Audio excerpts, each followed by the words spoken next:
A very warm welcome back to our final match of the night. It's the PGL Major from Kraków. Day number 1. 7 more days ahead of us. 6 of action from Counter-Strike Global Offensive and 3 more ahead of us of the Swiss group stage format. We're barely into this right now. Our 8th match of the day and our final one of the night involves the champions and the debutantes. That's right. It's Astralis versus Immortals. We're going to get into it now with Sponge and Janko back at the desk as well. Janko, we'll start with the champions, the reigning champions. Thank you, Great first game. Not you. You are a champion in my mind, always, Janko. But Astralis, the champions of the last major, of course, very impressive. They've been in the top 4 throughout, all the way through the last 6 months. Haven't necessarily hit the heights that we thought they might go on a bit of a tear and make this the Astralis era, but they could definitely help that over the next 8 days or so by winning this major. That was the feeling, right? The Kiev tournament, if they won that tournament, you would really feel like it was the Astralis era. But I mean, just the consistency that they've shown ever since Glaive came into the roster, making top 4 at every single showing, it's very impressive considering the competition that we've had ever since in the CSGO scene. Obviously, the real big deal with Astralis at the moment is them skipping ESL1 Cologne, the only team to do so in order to prepare specifically for the major. And now, while I believe that they did do a good amount of preparation and change some things, I think that's going to have a lot more impact on a psychological level rather than on any other level, right, against the opponent. Because everyone's going to think Astralis, they didn't attend Cologne, they must have like changed everything, which then they can use to their advantage.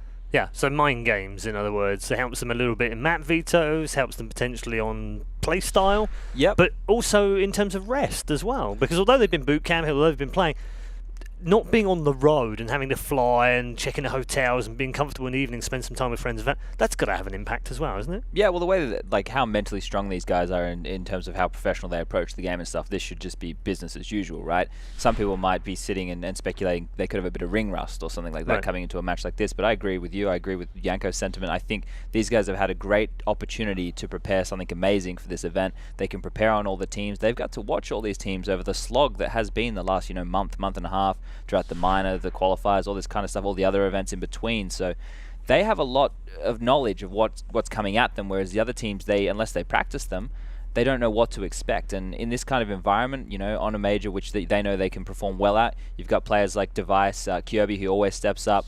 These guys are veterans really at this point, so very scary for Immortals as an opening prospect. Yep, you can see one of the key players for the team on the screen right now. Device, just 21. It seems incredible that he's still only 21. It's crazy, right? He's got all the years ahead of him still. I don't even remember 21. Been here already for a long time, and I mean, Mr. Consistency, right? Yeah. Device is always going to put his numbers on the board, the primary opper of the team as well. But interestingly enough, he's not the player that opponents fear when they play Astralis. The 2 names that you usually hear are Cracóvia and Zipex. Yeah. Funnily enough, Zipex because of his prowess in clutches and his ability to always be one step ahead of you, and Cracóvia for his explosiveness, right? We all remember the final of the E-League major and how he was the deciding factor for Astralis in that grand final. Yeah, you expect the same from here? Do you think this is just a kick-on point for them, that they can move on and maybe claim a second major in a row?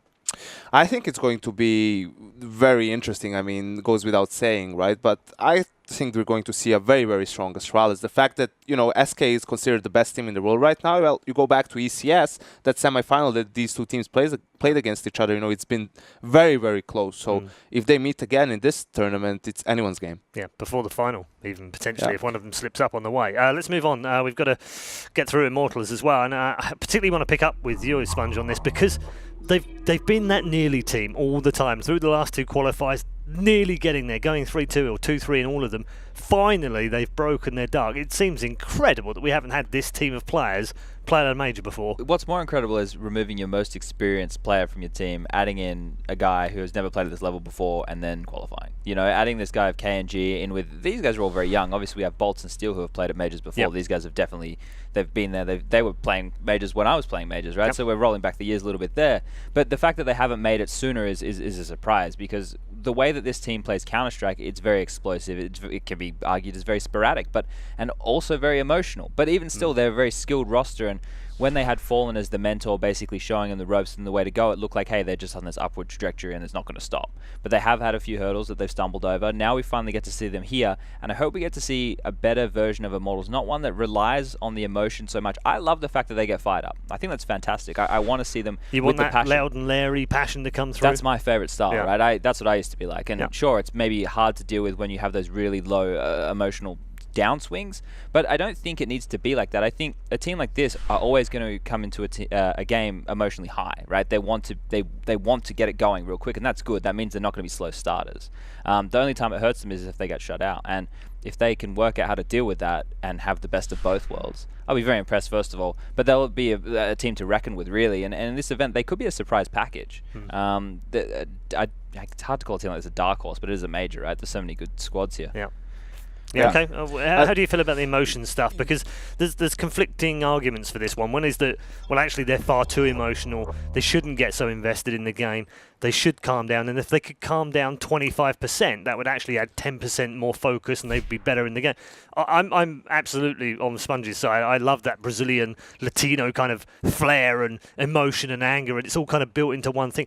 If you take it away from them, does that not diminish who they are? Does it not stop them playing perhaps as flary as they can do? Yeah, exactly. I feel in the long run, they want to tone down on the emotion. We heard it from their coach, Zach, in an interview as well. But I feel right now, Immortals is a team who need that. Like, if they are going to make an impact in this tournament, potentially make top 8, they need to ride off of that emotion, right? You feel that without that extra factor to push them over the edge, they do not have what it takes on a simple Counter-Strike level to beat some of these teams, right? So I think at the moment it is good for Immortals to be emotional. I think it should stay that way, but maybe after this, when they have the break and everything, they should work on toning all of that down and improving their actual Counter-Strike so that they don't have those lows that Chad was talking about. Yeah, Chad, how important is experience in this team? Because like you mentioned earlier, they've got Steel and Bolts. They have played here before. They have played in the big majors.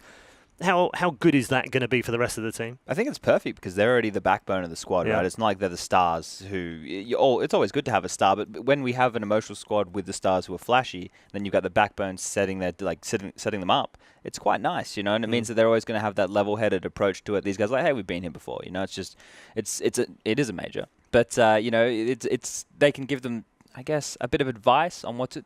Actually, what am I even saying? These guys by this point should be fine. Yeah. They should be fine in this environment. What am I saying? Let's not beat the only one that perhaps might have is KNG, yeah. And he seems very cocky, so I can see him not really having any issues in that regard, just right? Bounces off him. Yeah, you got the trio of Lucas, KNG, and Henny. They all seem like they got a little gang going on there, right? So they have a bit of swagger about them, and that's the way they approach the game. The way that KNG plays, when he finds space, he always punishes the opposition, and I think that's very indicative with maybe his personality.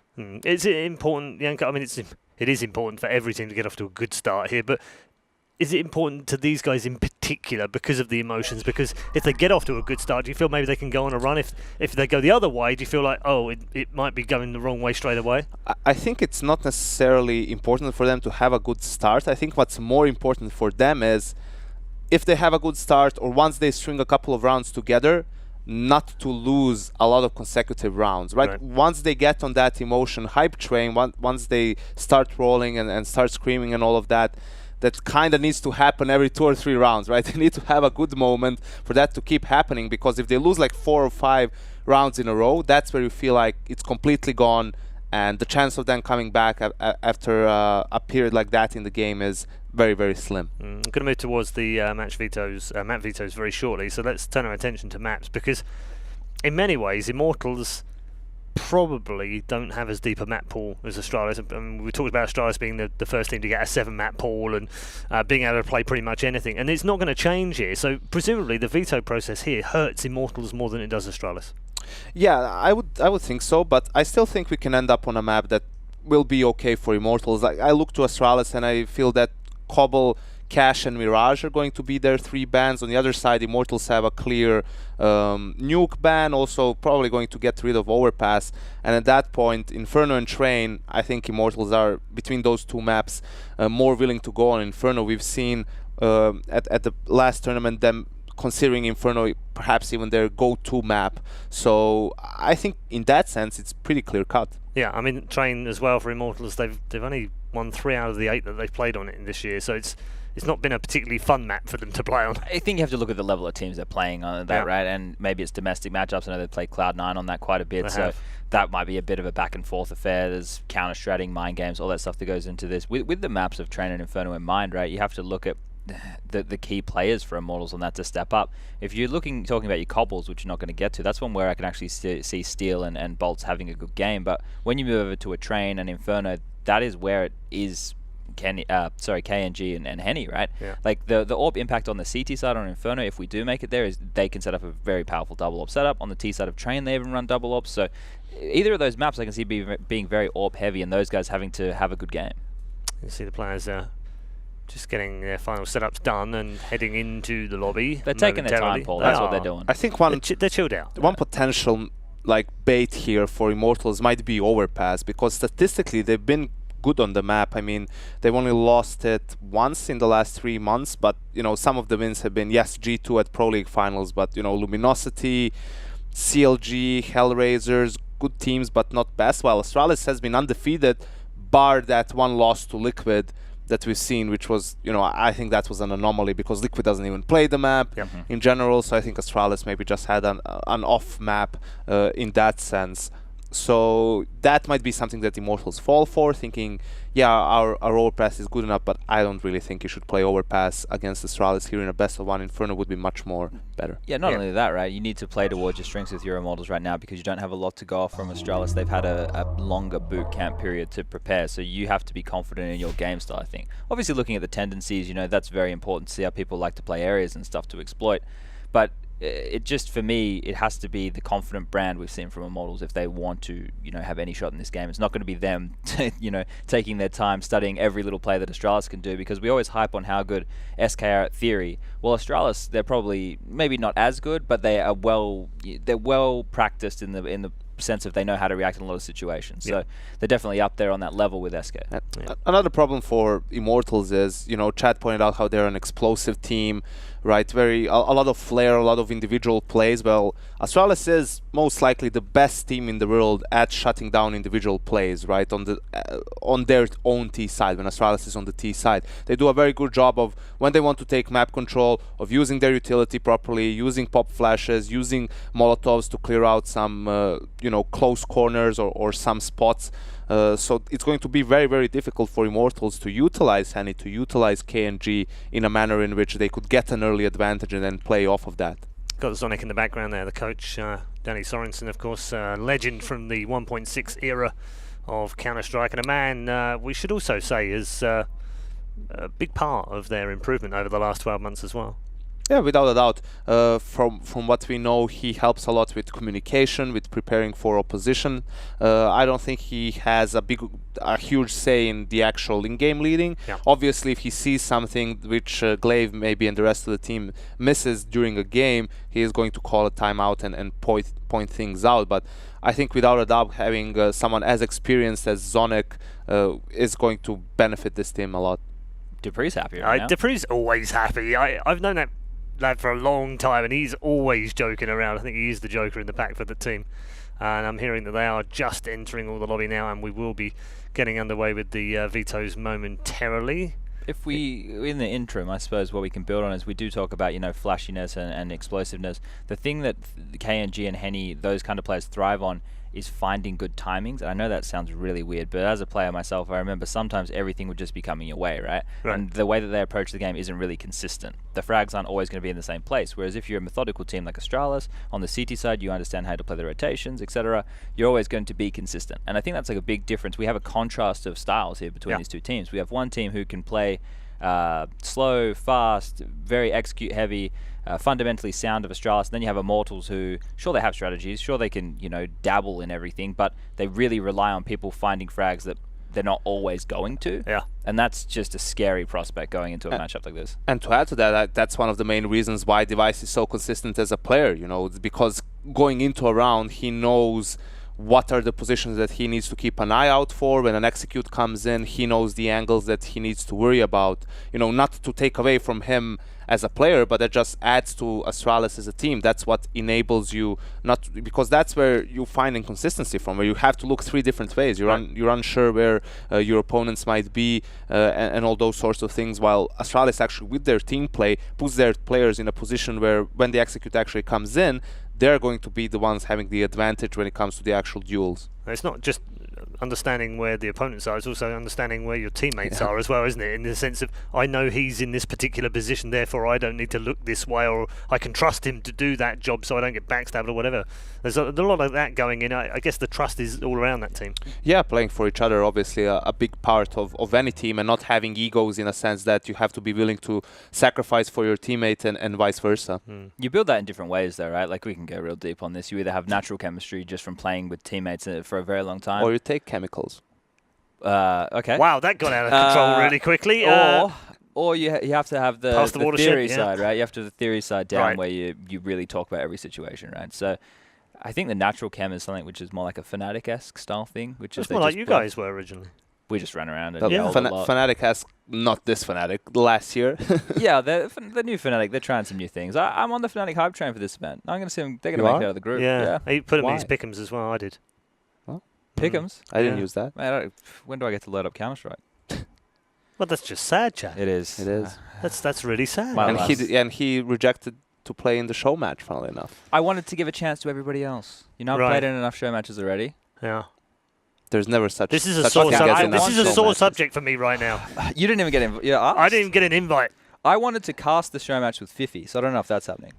Me Really? and I thought you were captains. You know what's happening, Chad? no. The vetoes are. Lovely. Awesome. We can talk about something far more sensible than the show match right now. Immortals have banned out Nuke and Mirage. Why did they veto Mirage? Sorry, what? Yeah, that's odd. Astralis have That's gotten a rid gift. of Cobble, Cash, That and makes sense. Inferno. And they lost the veto. So it's Which means we go wait, to they Overpass. picked Overpass. Yep. So everything we discussed Hook, about 5 line, minutes and ago sinker. has basically gone out of the window. Okay, so let's look at potentially why Immortals may have picked that. We touched on it a little bit. There's a chance for them to do a They're lot mad? of prep. No, they could have They're prepped a lot, crazy? right?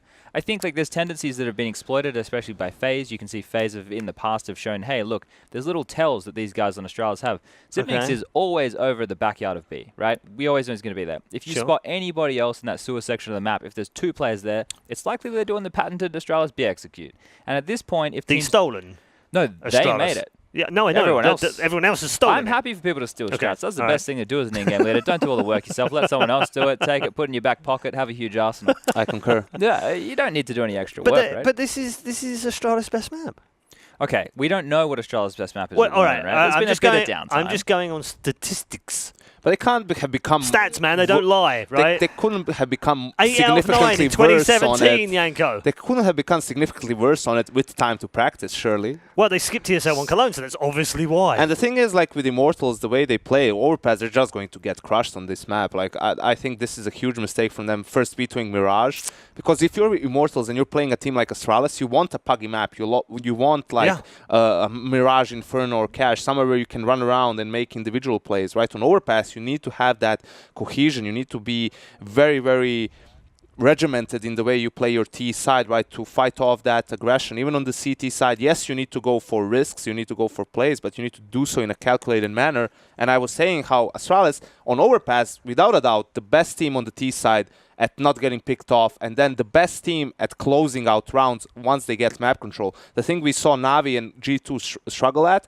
that's where Astralis excels at. So I really have a tough time seeing Immortals like getting even close to Astralis on this map. High five from over this side of the table. Let's find out from the man who will have an opinion on this, I would guess, and see if he can ask the right questions of the manager on the Immortals side. Scoots has a man with him right now.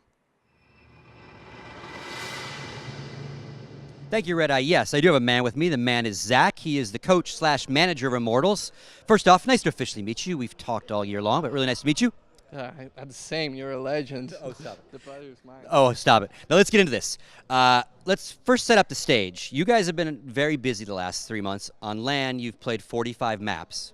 And guys next door have played a grand total of 18 maps. They didn't go to Cologne. They've had a few events, you know, the Clash for Cash, but they haven't traveled very much. You guys have been all over the place, domestically as well, internationally. So you've got a lot more Counter-Strike in you. Is that good or bad, do you think? I think it's good because our team learns a lot when we play on lands. Like, even if we lose, we learn way more than on practice. So I feel that it's a huge advantage. So staying home is going to hurt them, is what you're saying. No, it works for my team, but for them, I don't know. Give me Yeah, something, I Give don't me know. something. I don't know. I don't Tony know. can't hear you. It's all right. I know, but I respect him. They're one of the best teams in the world, and I don't know. Maybe they practice way more than we did, but we learn way more because of the tournaments. Okay, now let's step into what you guys have been up to. Obviously, very passionate team. The analyst desk has been talking about your passion. You've talked in interviews about the passion levels of your team. You know, you kind of got scolded at the last tournament for yelling too much and getting too emotional. How does that work? It can be a very emotional high, but those emotions can go really south quick. If you always have to be really loud and then all of a sudden no one starts talking, it can be worse. Yeah, our communication is always on point, even if we were losing rounds. But what concerns me is like when we lose too many rounds in a row and no one is shouting. Like, I feel that the energy goes so down, and it's like I said on an interview last week, that is something that I want to work on the next tournaments.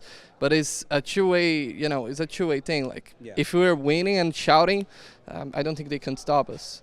So it's just trying to find that middle ground that works for you, where you're winning more, it doesn't affect you on a negative. Now let's talk about your friends in SK. Obviously, fellow Brazilians. How is that relationship? Are you all buddies? Do you look up to them? Do you want to beat them? Are they like your mentors? Or how does that work as a bunch of Brazilians? I think they were our mentors, like in the past when they were Games Academy or Temple Storm. Right now we are like rivals, but really good friends. We love each other. We talk all the time, but not a lot of things in the game. But they're friends. Gotcha. Good to hear. And then last but not least, let's talk about these vetoes. So first little statistic is this is the first time the high seed has given away their advantage, so to speak, of the first bans, and Astralis gave that to you. So you guys banned 2 maps, and they banned 3. You end up on Overpass, which the analysts are really curious as to why you would pick arguably their best map, if not one of their best maps. What was your strategy on this whole? First off, you probably didn't expect Astralis to give you the first choice, but walk me through your whole process. Actually, we did, and we knew for like 3 weeks that we were going to play Overpass, because like our choice was to play Train or Overpass, because our bans would be Mirage and Nuke against them anyway, and we are not so confident after our last maps in Cologne. We played 2 trains and they were like super bad, and that's not a very comfortable map for us right now. Even that we put a lot of hours after Cologne, and those 3 days we practice, but we feel more comfortable on Overpass. We beat SK, we beat G2, we beat super good teams on Overpass, and let's see how good they are. Yeah, I mean, it definitely sends a message if you beat them on that map. So I'm going to let you go, get back to work. Good luck with your match, and we'll see you tomorrow, I'm sure. That's it for us. Thank you, Red Eye. Well, you know what the saying is. You know for sure which map you're going to play. How do they predict vetoes 3 weeks out before even knowing whether they've qualified or who they were going to play? But that's extraordinary, Zach. He's like an oracle. I wonder if he's got the lottery numbers for next week as well. I would love them right now. I think he could. No, you can't predict one of the 2 maps because you know your 3 bans. You know that Astralis is going to veto Cash and Cobblestone, so it has to be one of the 2. Scoots made the perfect point. How does he know they were going to give him the veto? How did they know that? I don't think that would change all too much because both teams will get to veto 3 maps. But regardless of what he has to say, no matter how much you prepare for Astralis, how much can you prepare for a team that skipped a tournament in order to prepare specifically for the major? That's one thing. Another thing is, Astralis is so fundamentally good. It's like very difficult to prepare against them. And we also see Astralis at ECS willing to adjust because they figured out that teams were playing like more aggressive against them, doing sometimes, going for stupid calls because they could expect Astralis to do the fundamental thing, and Astralis started taking more risks recently. So I don't think this is going to work out at all for Immortals. Okay, we're going to hear from both of you at the end of the match, but I'm hearing that the players are ready to get underway in our final match of the night. It's Astralis versus Immortals, the champions versus the debutants. Let's hand it over to 2 old hands in the commentary box. It's Dan, of course, and James. Yes, indeed. Thank you very much, Paul. This is quite an interesting matchup. I think I'm with Yanko here. I mean, it's very hard to topple just the level of experience and just how good at the fundamentals of Counter-Strike Astralis are. That's their bread and butter. They're hard to stop when they just get going in that way. Yeah, it'll be interesting to see how Immortals do on this one. Good to see that they had an expectation and therefore prepared for this map, but where will it take them? How well can they do? Astralis, we'll see how well they can adjust to some surprises that might come the way from Immortals. And Immortals are going to be starting on the T side, so perhaps that's where they will show us most of what could be considered their surprises. Maybe a minute or two before this match begins. And I know that a lot of Brazil are going to be tuned in for this one. From what I can see, I opened a lot of sticker capsules, Dan. And I think Immortals have some of the most expensive signatures on the market at the moment, which is pretty cool for all involved. But you know, that's all well and good, but it's about winning these matches, their first major. Finally, the Immortal side. And you know, we've spoken to Steel. We've had him in our studio when they were playing some LAN matches in our league, and he said that there's no like captain of the team at the moment. You can see, you know, look at other Brazilian teams as well. Look at SK, and by far, like, Fallen is the captain of the team. He's the fearless leader of the team. But Immortals have missed that in the past, and I do hope that one of their players develops into that role for the team, because I think that can add a lot to just general decision making. Like, if you know, if that guy is dead and he's looking at what the other guys are doing, just making sure everything's in tune, because maybe it's a situation where without a captain they have too much respect for each other to kind of to overreach, whereas, you know, the captain will be like, this needs to happen, blah blah blah blah. Anyway, the match is soon to begin. One more player to vote, and we will be kicking things off. Astralis on the CT side, and there it is. The warm-up has reached its conclusion, or it will do actually, in fact, in 60 seconds. So I think it was Na'Vi CT side we saw 4A and 1B, if I remember correctly.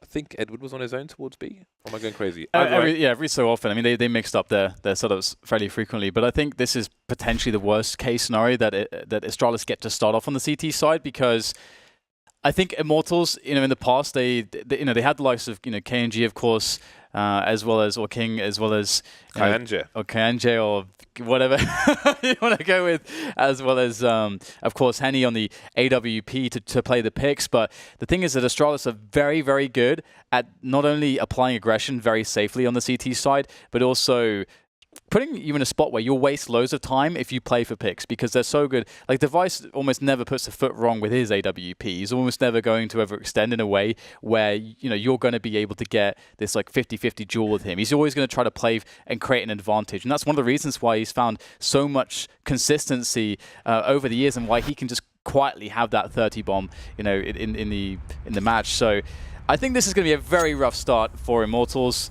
But again, it's the first game here for Astralis. I'm curious how they're going to start things off.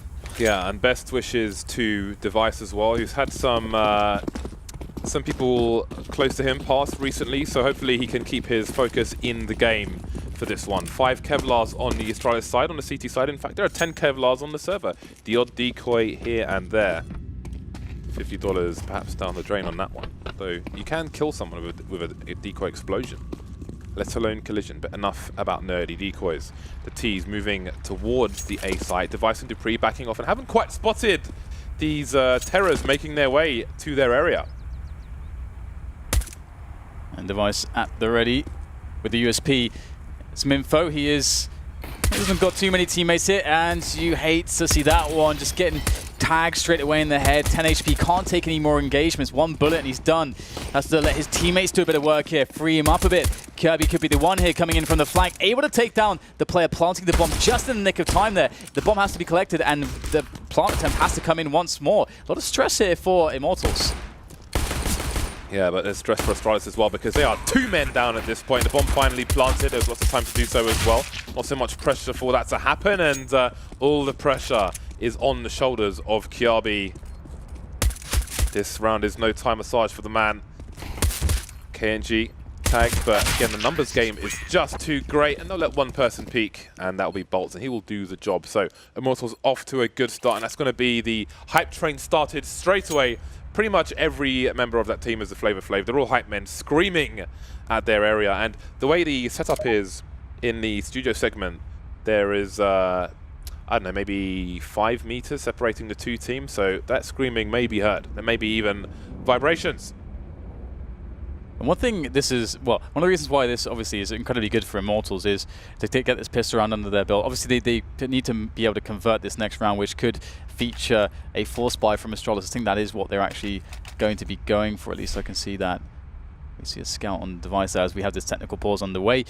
But one thing that Astralis are really good on their gun rounds with is that aggression. Again, Kirby will get himself towards that bench position around the fountain, and he'll have some cover with him, and they'll play, rifles around. Their device will be up there as well, helping out, and they can often do a lot of damage from these positions. So this is something that, again, Astralis, they've played so many high-profile Overpass games, and really shown pretty much the full variety of what they're capable of doing. So there is ample information out there as to how they play. But the question is, once again, even if you know what they're doing, are you going to be able to best them in the fundamentals of Counter-Strike to actually capitalize? That's really the question of this matchup here, and we'll see whether now Immortals can deal with these pistols and the Scout of Device. Nice tag from Device to get things underway. And Immortals, I mean, we've seen a number of situations in rounds such as this, the second round, where there is a Scout in play, where the Scout does enough maiming that the pistols finish things off later on. So you saw a Device was, he was a lone ranger there, making his way up with the Scout, doing some initial damage, which there's a fair chance that'll get finished off later on. Astralis playing in the sites. Again, when the map was new, many eco rounds, or force buys rather, from CT sites, they just stayed in sites, although Astralis now on the move towards Connector. I think they're going to boost outside Connector looking into the window. And there's another tag. Yeah. I think if there are 3 tags before an Astralis player is picked off, I would almost favor Astralis to win the round. And this in the past has been an issue for Immortals. If there's a Scout on the map like this, the worst possible thing is to allow Device to just have free reign like this. You kind of want to group up, you want to use your utility, you want to prevent the Scout from being able to get these picks because, okay, no kills just yet, but 2 tags, he can very well get another one.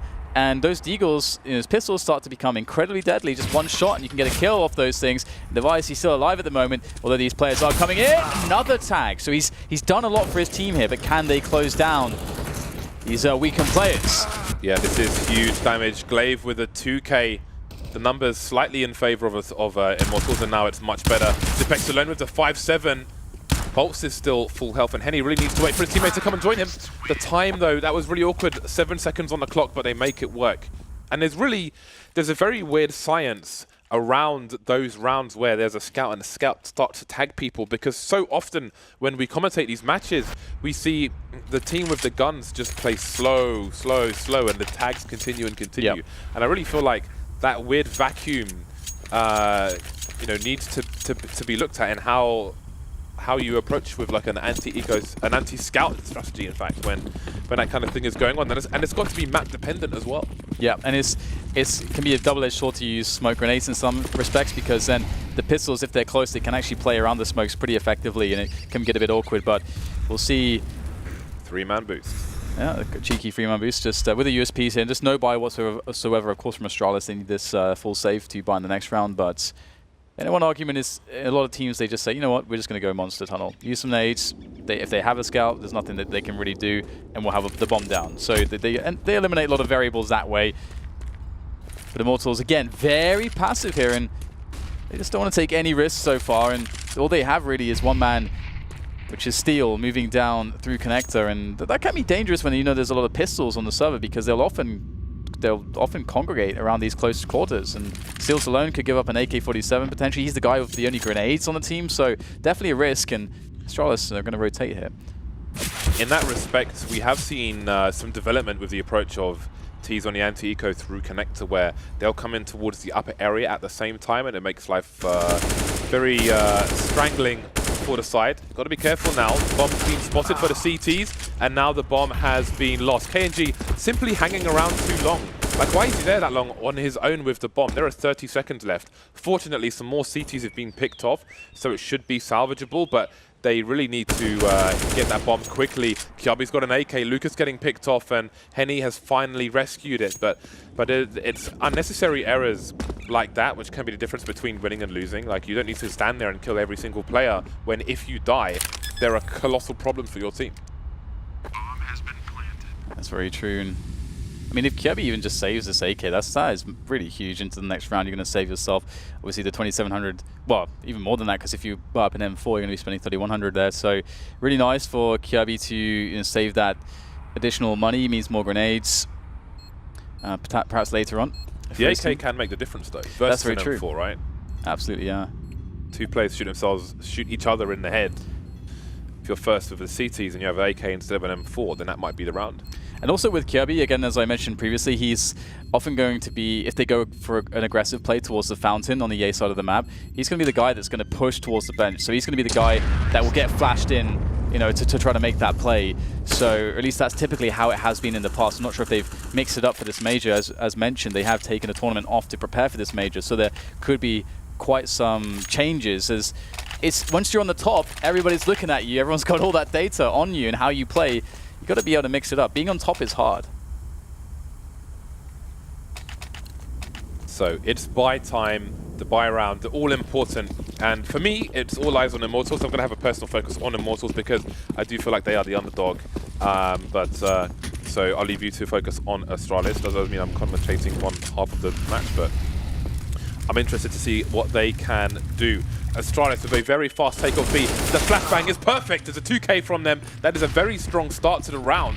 Immortals immediately almost completely disabled. 5 versus 3 with a minute 30 on the clock. Not the start they wanted. And again, it's something that Astralis are good at. They'll take an aggression, a quick aggression. They'll find the best ways to make it safe with utility, and then they'll get straight out of there. And sometimes they do it in a way in which they may not get frags from it, but the opponents will feel the pressure, and they'll have to invest utility and then taking that part of the map away. Because you might see Astralis pushing, making sure their opponent knows about it, and they'll fall back before they even take an engagement, just to create questions, just to burn utility for the Ts. And it's the philosophy of playing aggressively to play passively, effectively, essentially. That's the ethos there. For those of you in GoTV, on the CT side, I would recommend Device because he's kind of like the Shang Tsung of Warpers at this point. He's kind of absorbed the souls of everybody else and tried to make himself an amalgamation of all of them. On the T side, Dan, who would you opt for? Oh, to watch? Yes. On the T side? Yes. Pretty good Bolts, actually, although he's the IGL. Yeah, I was between Henny and Bolts, but I'll leave it to you. Anyway, Immortals pushing with what remains of them onto the B bomb site, and they might just get a chance to plant the bomb. Dupree picked off by Henny as well. Henny, a wild AWPer and dependable. He delivers the kills, and so does KNG. Well, he needs to on this occasion, can't quite do it. Though, do they realize where Henny is? And there are two angles you can play around the barrel position. And it will be Henny missing the first shot. He gets a fast shot onto Device. Tries to fake with a pistol, not quite going to work out. And now he needs to save. Astralis win a round. Yeah, and it's obviously a very important round to win for Astralis, that first buy round. Obviously, previously, Kirby had saved the AK, picked up a couple kills with it, and actually built up quite a lot of money there, saved the AWP for his team. And here's that aggression we saw towards the tunnel, basically blowing up the attempt to take over sewers from the Immortals. And that's not only 2 kills, but it's also, it forces the T side to be in a position where it's like, okay, whatever plan we had in this round, we've got to now make a new one on the fly to try to win this round. They did a good job trying to get that round 1. Got a bomb down and everything, got some kills, got some damage in there. Very valiant attempt for Immortals. And now here is their opportunity to potentially put pressure on the wound.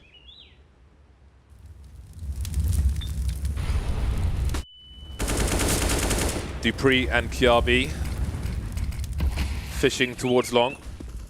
Not quite getting anything, but again, that kind of presence will force Immortals' slow approach to this round to continue to be slow.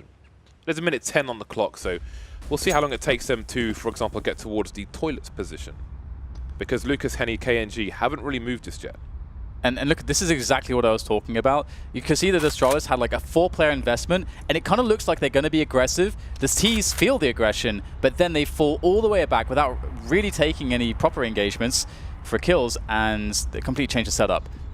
It's hard to read, and Boss doesn't care about reading it. He's just going to go for an entry play. Doesn't work out. Now Immortals are down to 4 men.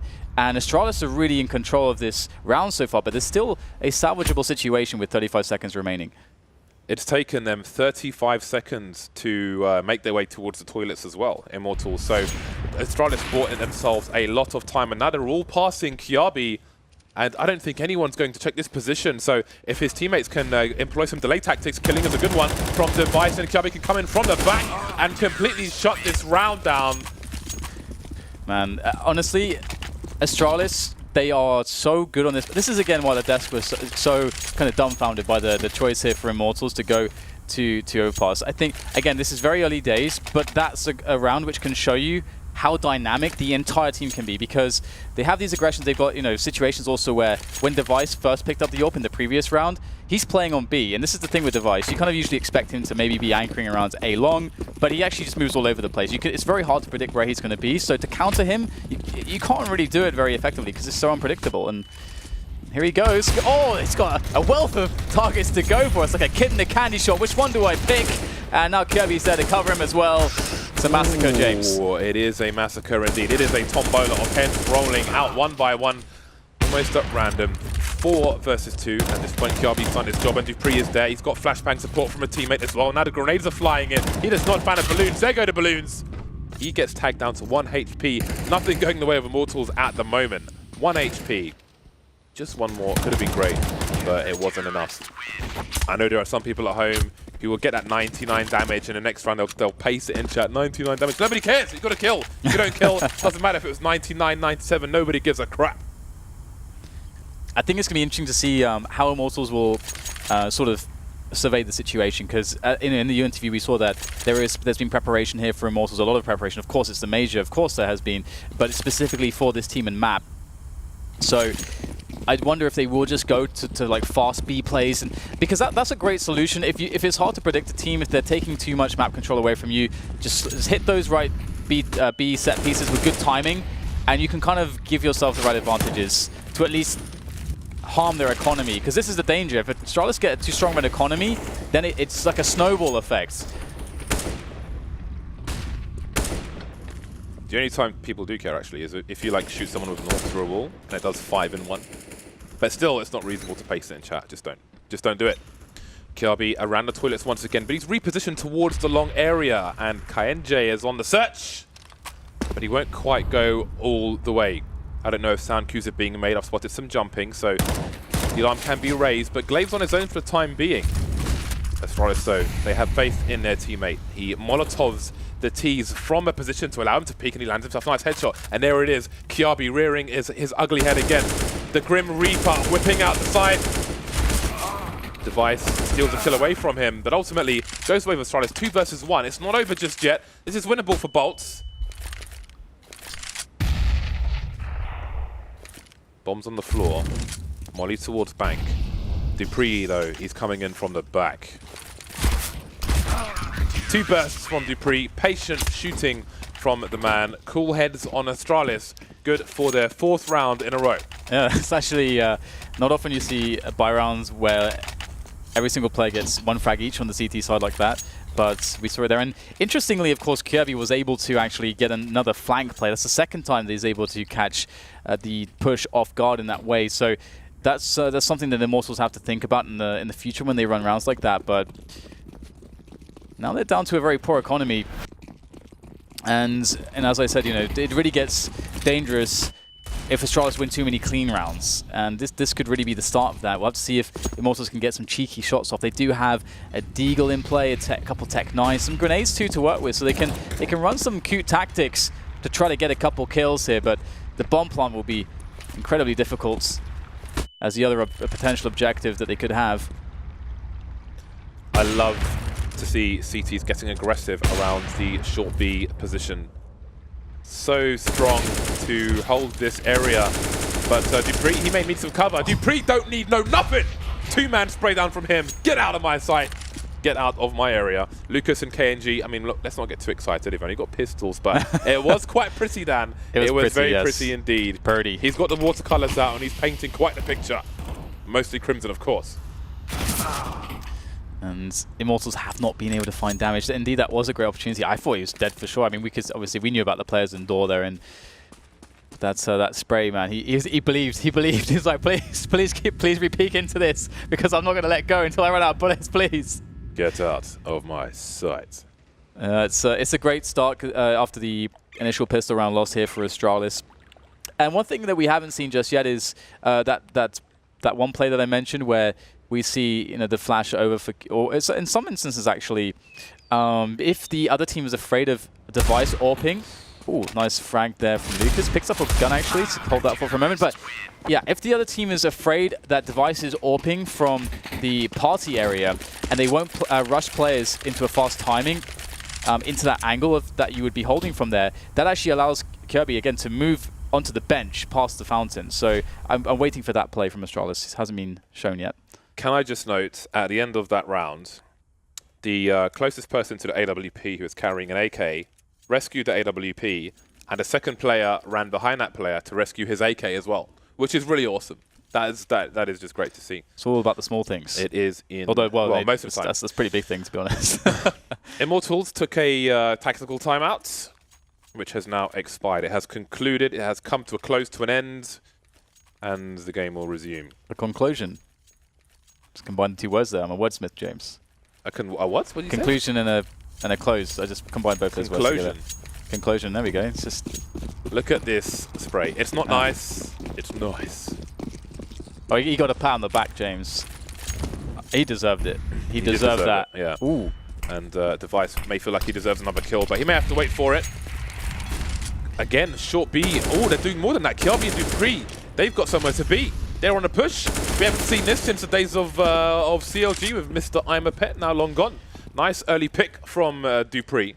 That's amazing. That's like this early opening is like a default buster. That's almost like what I want to call it there, because often in the defaults you're going to have a player like lurking on the outside of the maps. Obviously you get Device puts that first bit of pressure there onto the party area, slows things down, so that allows Astralis to have more players towards B at the start of the round, so they can do that aggressive play.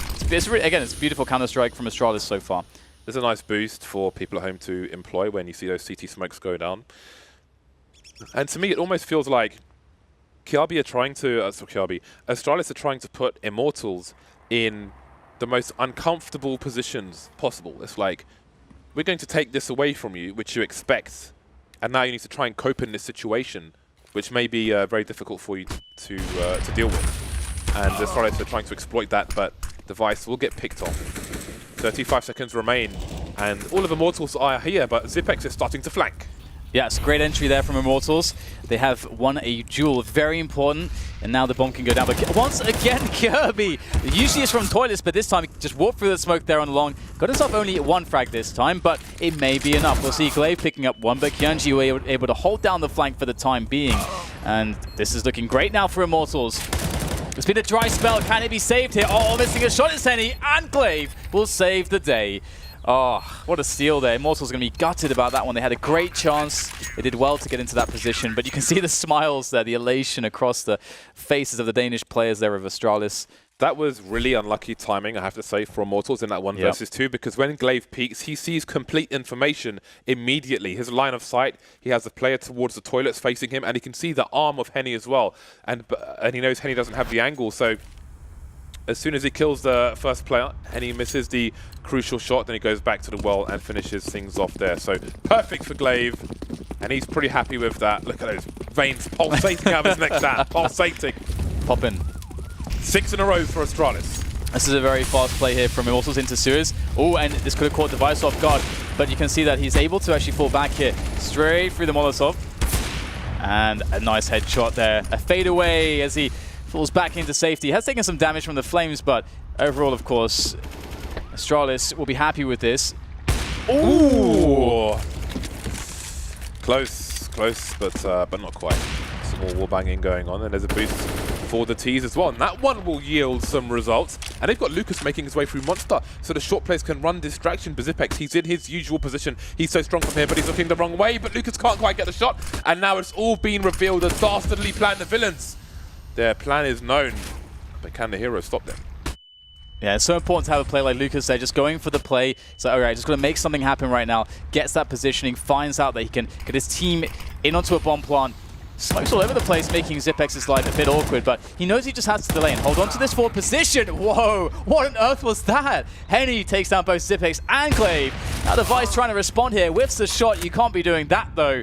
And now Kirby he's just going to inspect his weapon. There's not really much else to do in this situation. Waiting by the door at the moment. A 1 versus 4. Not really something that he can realistically expect to win. Yeah, and despite 6 in a row, they don't really have the money to try and take as many weapons away as possible. He could really do with saving this one for his team. So, indeed, the villains will prevail in this situation. Villains because they're T's, not because they are from Bulgaria. 4th round on the board for Immortals, finally, after 6 from Astralis. So, let's see, 3 players survive for Immortals, so they can spread the wealth and buy grenades as well. In situations like that, you definitely don't want to be surviving with only 1 player, just as the CTs did. So opportunity knocks for Immortals. They could break Astralis in this round. Yeah, and again, I really like this. That's an insane double right there. Again, it's just like, how do you... It's just ridiculous. Nice. Beautiful stuff from Henny. Unexpected frag, but one he will be happy with. And it is something that, you know, I was looking for with Immortals, like that, those B players. I really wondered how they would handle that. And I love that they were confident to go brute force. And I have no idea how Lucas found that one. I think it's through the smoke, perhaps. Or no, actually around the side. Device perhaps out there for a bit too long. So we're crediting him for not overextending or being a player that characteristically doesn't tend to overextend. But there, you can see that it was abused. He was abused. And now he's on the bench for this round. On the bench. Zipex alone towards the A site. Kiabian gave with a connector play. Bolt's rotating away from the B lurk, it seems, just in case there's a flank from the CTs, and there have been so many. Now that teams watching their backs all over the place. Lucas picked off, but so has been Zipex in the trays. KNG moving through the bank position. He's got a nice angle on Dupree, but will he stay on it? He's got 2 places to look at, and he continues to push forward, and that might end up being a problem.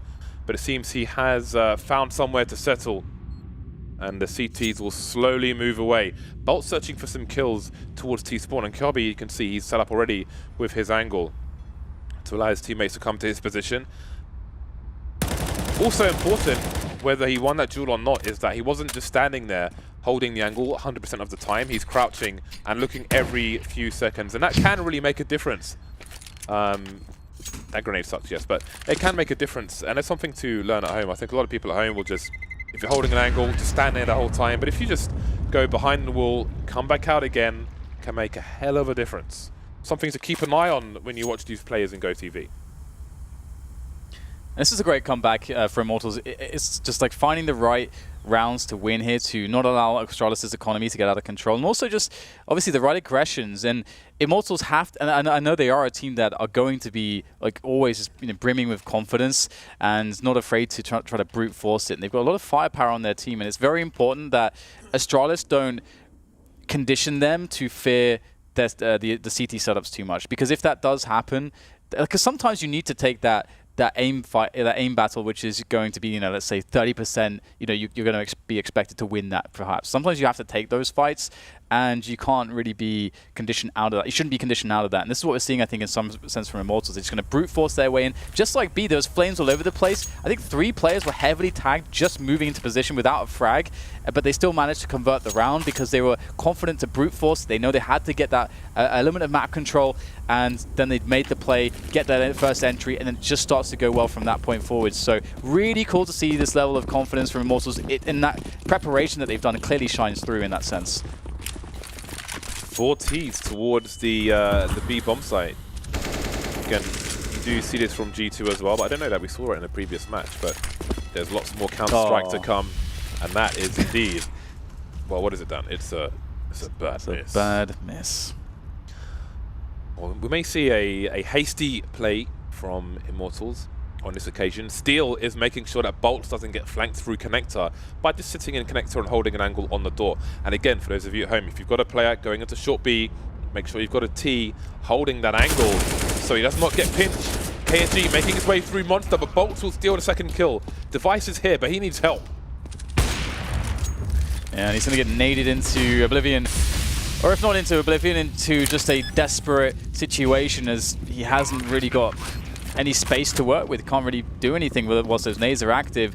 And indeed, it's going to be a save from Astralis. They decide that this is not worth the effort. They should rather take care of their economy and keep those guns, and I certainly agree with that one. Immortals themselves, you know, they're only just starting to build their economy. They're looking pretty good here because they've only lost one player in this round.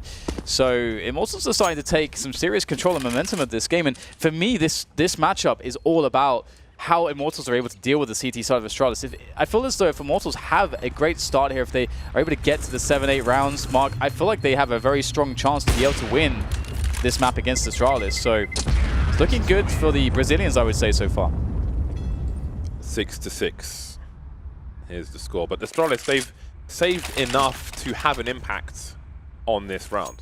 By no means is this round over. Glaive's got 47.50 in the bank, so he can drop indeed. They'll buy around what they have. Would you expect anything less from the Danes? AWPs continue for both sides, and Device has got the best spawn possible to go for a peek.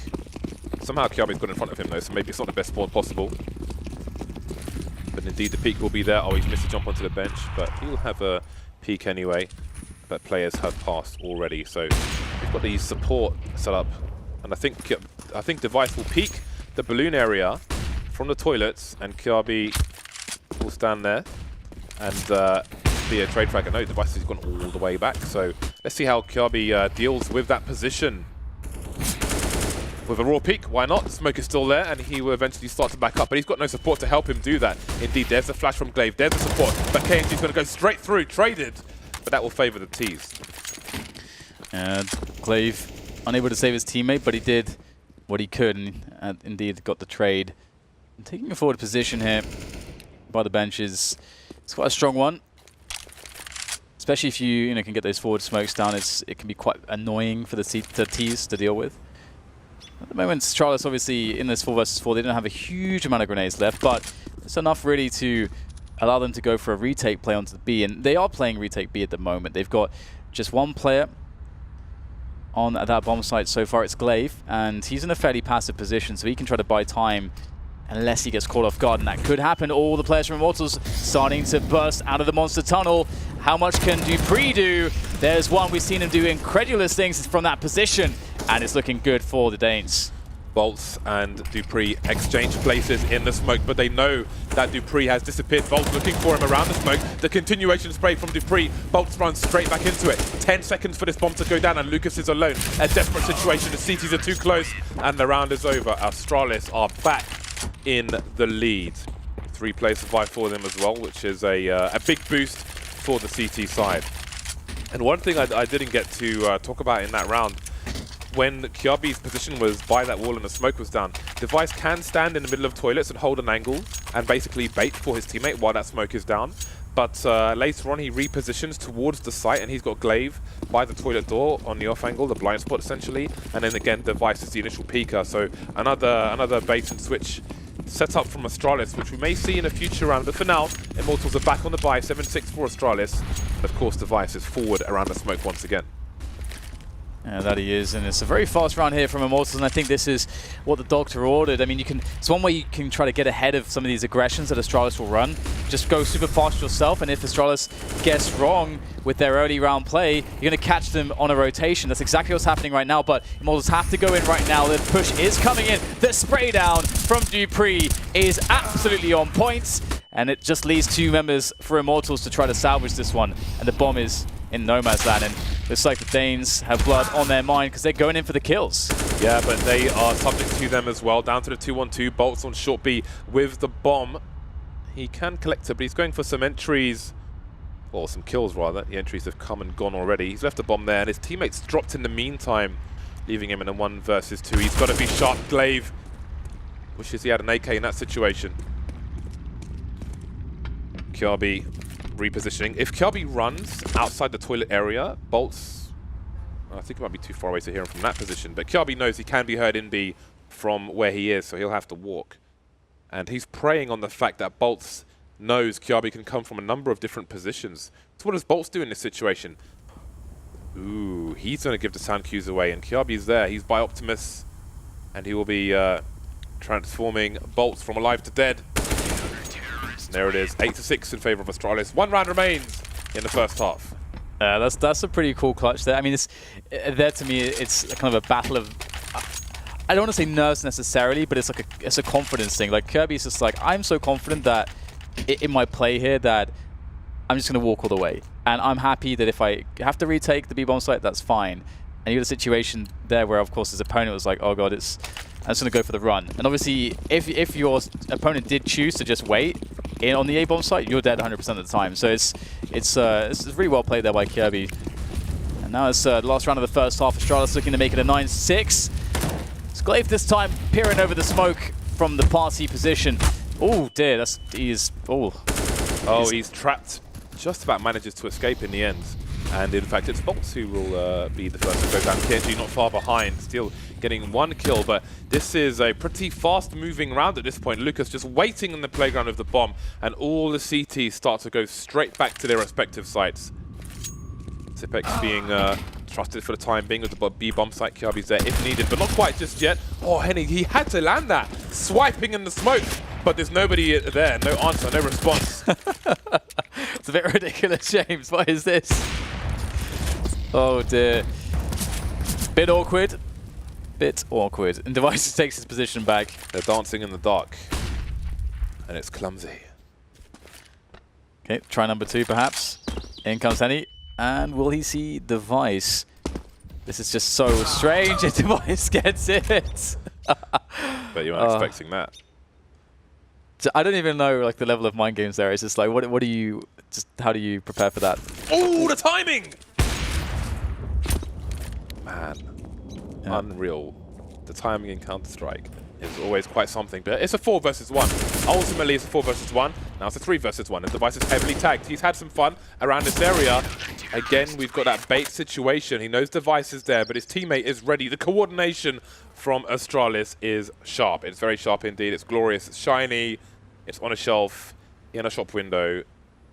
It's great, Dan. It's beautiful. Absolutely, and I think one thing, obviously, we can notice that Device did have a struggle hero there to hit some of the shots which you'd normally expect him to hit. So let's see if his team will lift him up, as they seem to be doing a pretty good job at the moment.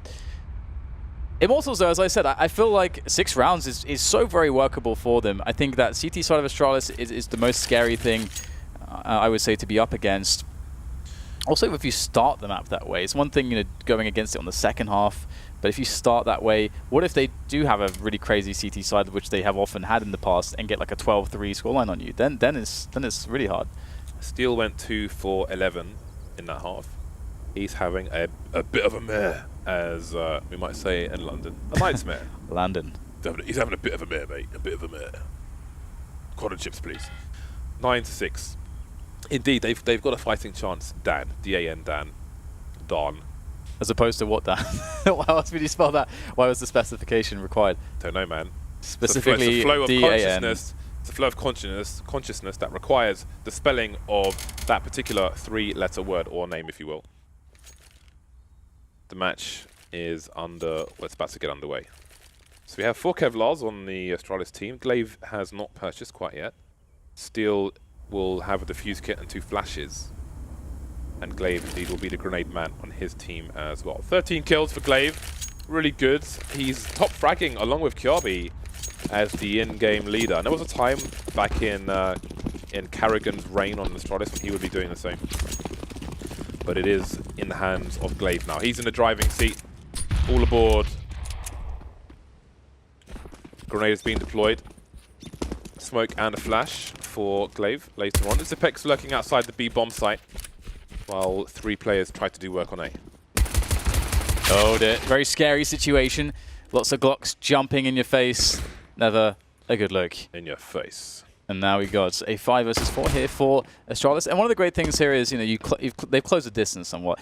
The thing is that this last kind of 100 meters, well, not necessarily 100 meters, but this last little dash towards the A-bomb site on long is really problematic. So I like that they're just deciding, okay, you know what? Maybe there's a response from Immortals that's double back into more close quarter engagements, which they can find towards B. And that said, though, Immortals have a nice setup, ready and waiting for them.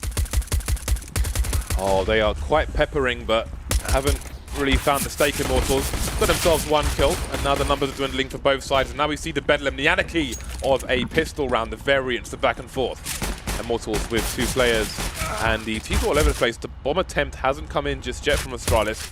You wonder if they were considering a rotation. Either way, the kills will come in for the Danish team, and they make it to double figures. I felt like there weren't many headshots in that pistol round. I feel like there's a lot of There weren't as many as you would body normally tags. find, for sure. Yeah. But Indeed. Pistol rounds, pistol rounds. 10 to 6. We've got 4 UMPs on Astralis. It's pretty interesting stuff there. The Mac 10 on Dupree, so that means Dupree is going to get the information for the team. He's going to be the expendable player. He's going to try to find out where these force buying players of Immortals are lurking, so his teammates can avoid those areas. Ooh, Kyobi getting the ding, but not the dong. Just the bell rung once. There's some more bells being run on the overhead train track. Warning signs. Don't throw your grenades because they will be blockerinoed. Pistol spam will, well, it's Lucas actually to go down to half health, but we are waiting for the eventual push from Astralis. It is coming in from the short B position. So far, so good. Never mind. That changes very quickly indeed and then goes back towards their way. Another round is over. Yeah, I was going to say, I don't know how you commentate that because it's like, you said like 3 words and you can't even adjust, James. You can't, there's no time. Indeed. Everyone's dead. But what there is dead. time for, once we go back into the game, is some appreciation for the trees, the plants, the foliage on Overpass. I just noticed, Dan, that there's like overhanging plants in T-spawn. That's beautiful, man. Yeah. Look at the trees. Look at that tree. That tree kind of sucks, let's be honest, but there are much nicer trees around the map of Overpass, and I like that. As a fan of trees, look at that overhang. Look at that. That is glorious.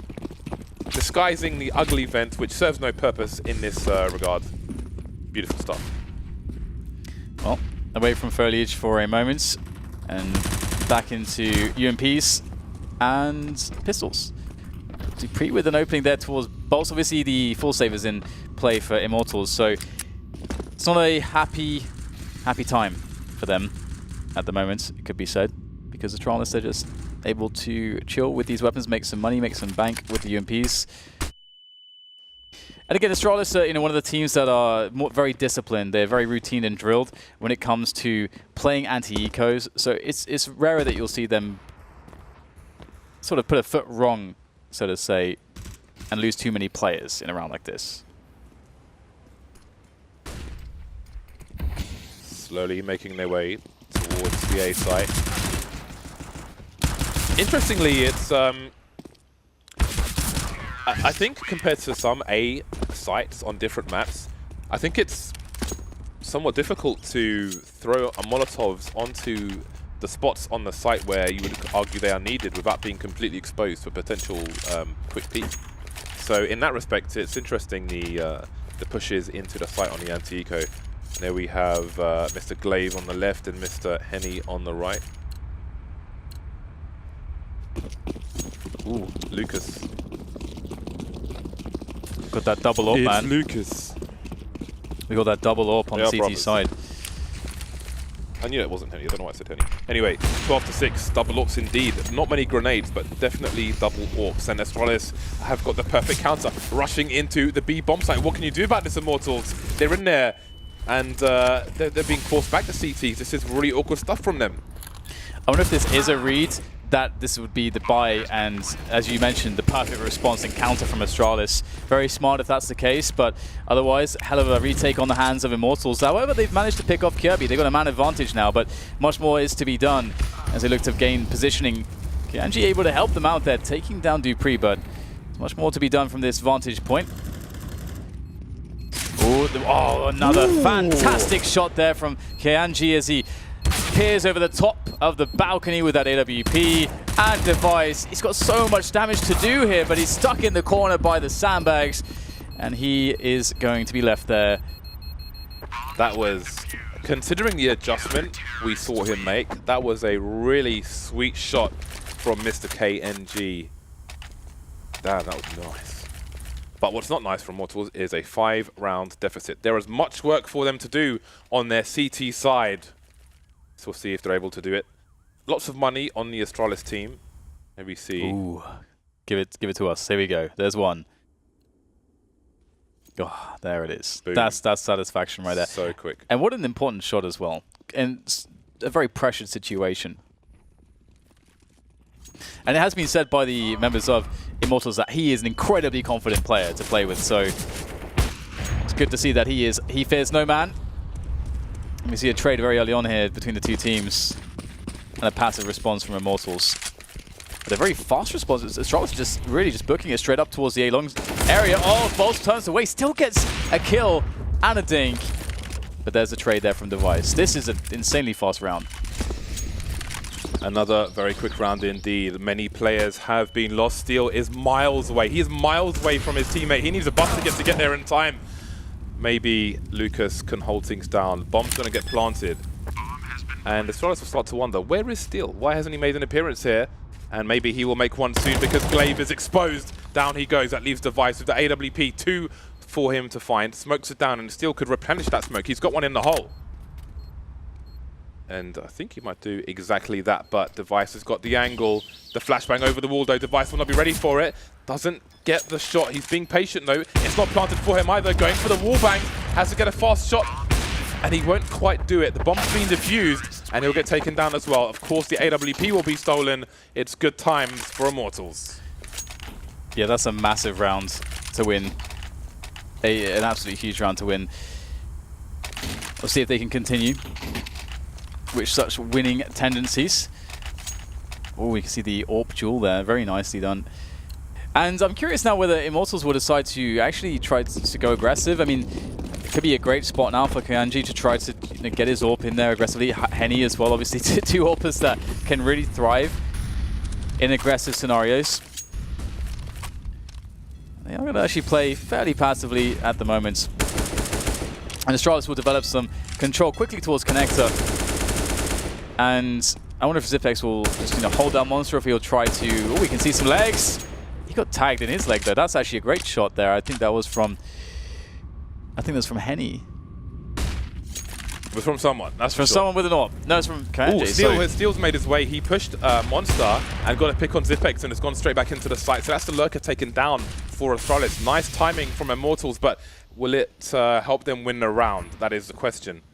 We see some shortcomings from Astralis. Dupree on the CZ. Not less than ideal for him. Device towards long. Nobody peeking just yet, though. Henny announcing some, well, letting off some warning shots. I was going to say his position, but there are two AWPs on the server for Immortals. KNG towards the B bomb site with Steel in tow. 48 seconds for Astralis to take this back. And here they go. With the cover of smokes, they will emerge onto the A bomb site or try to. Henny absolutely devastating this push. Lucas comes in, denied by Glaive, but Glaive, he's lost too many of his comrades. Oh, that's a very nice fadeaway shot, but 30 seconds to go. And this is a very hard situation to play. Obviously, Immortals, with all the information, they know there's no play back into the B bomb site. Oh no! No way. Glaive makes his way in, finds Kanji, completely catches him off guard, and now he must know that the player's coming from the toilet's position. Glaive with it all to do here, with the right reads, going back towards Bank here, it's planted for him. And now he's actually in advantage. It's Steel who has all the work to do. So he makes his way in for the A's. Can he make it happen? No, it's Steel to clutch it, to save the day for his team, and that would have been an embarrassing situation to lose, but Steel has got it all under control, saving his team from being aced by Glaive. Damn. I mean, that was so crazy when KNG was backing up towards long because Steel was already on the stairs of Connector, so they know he can't go to the B bomb site, but of course, he could be in the toilet's position, or he could be in long. KNG backs off to long, and that's almost the round. Gone, almost, but not quite. 3 rounds between the two teams. Astralis have taken a tactical timeout. This is 3 rounds in a row for Immortals, and it's 3 diffusers as well, which means that Astralis are getting to a certain point. They're having a certain level of success, but it's not more than that. They're not going further than that. Immortals, again, it's their first time in the major.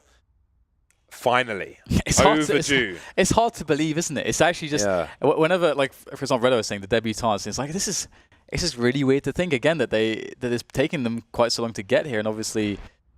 But what better way to start it than baptism by fire, playing the reigning, defending champions, to channel my inner Paul Heyman.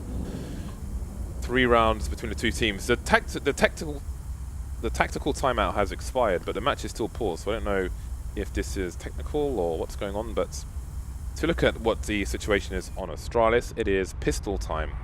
The money is less than ideal, but they have the 3-round buffer. But Immortals, you do wonder how far they can go in this particular best of 1.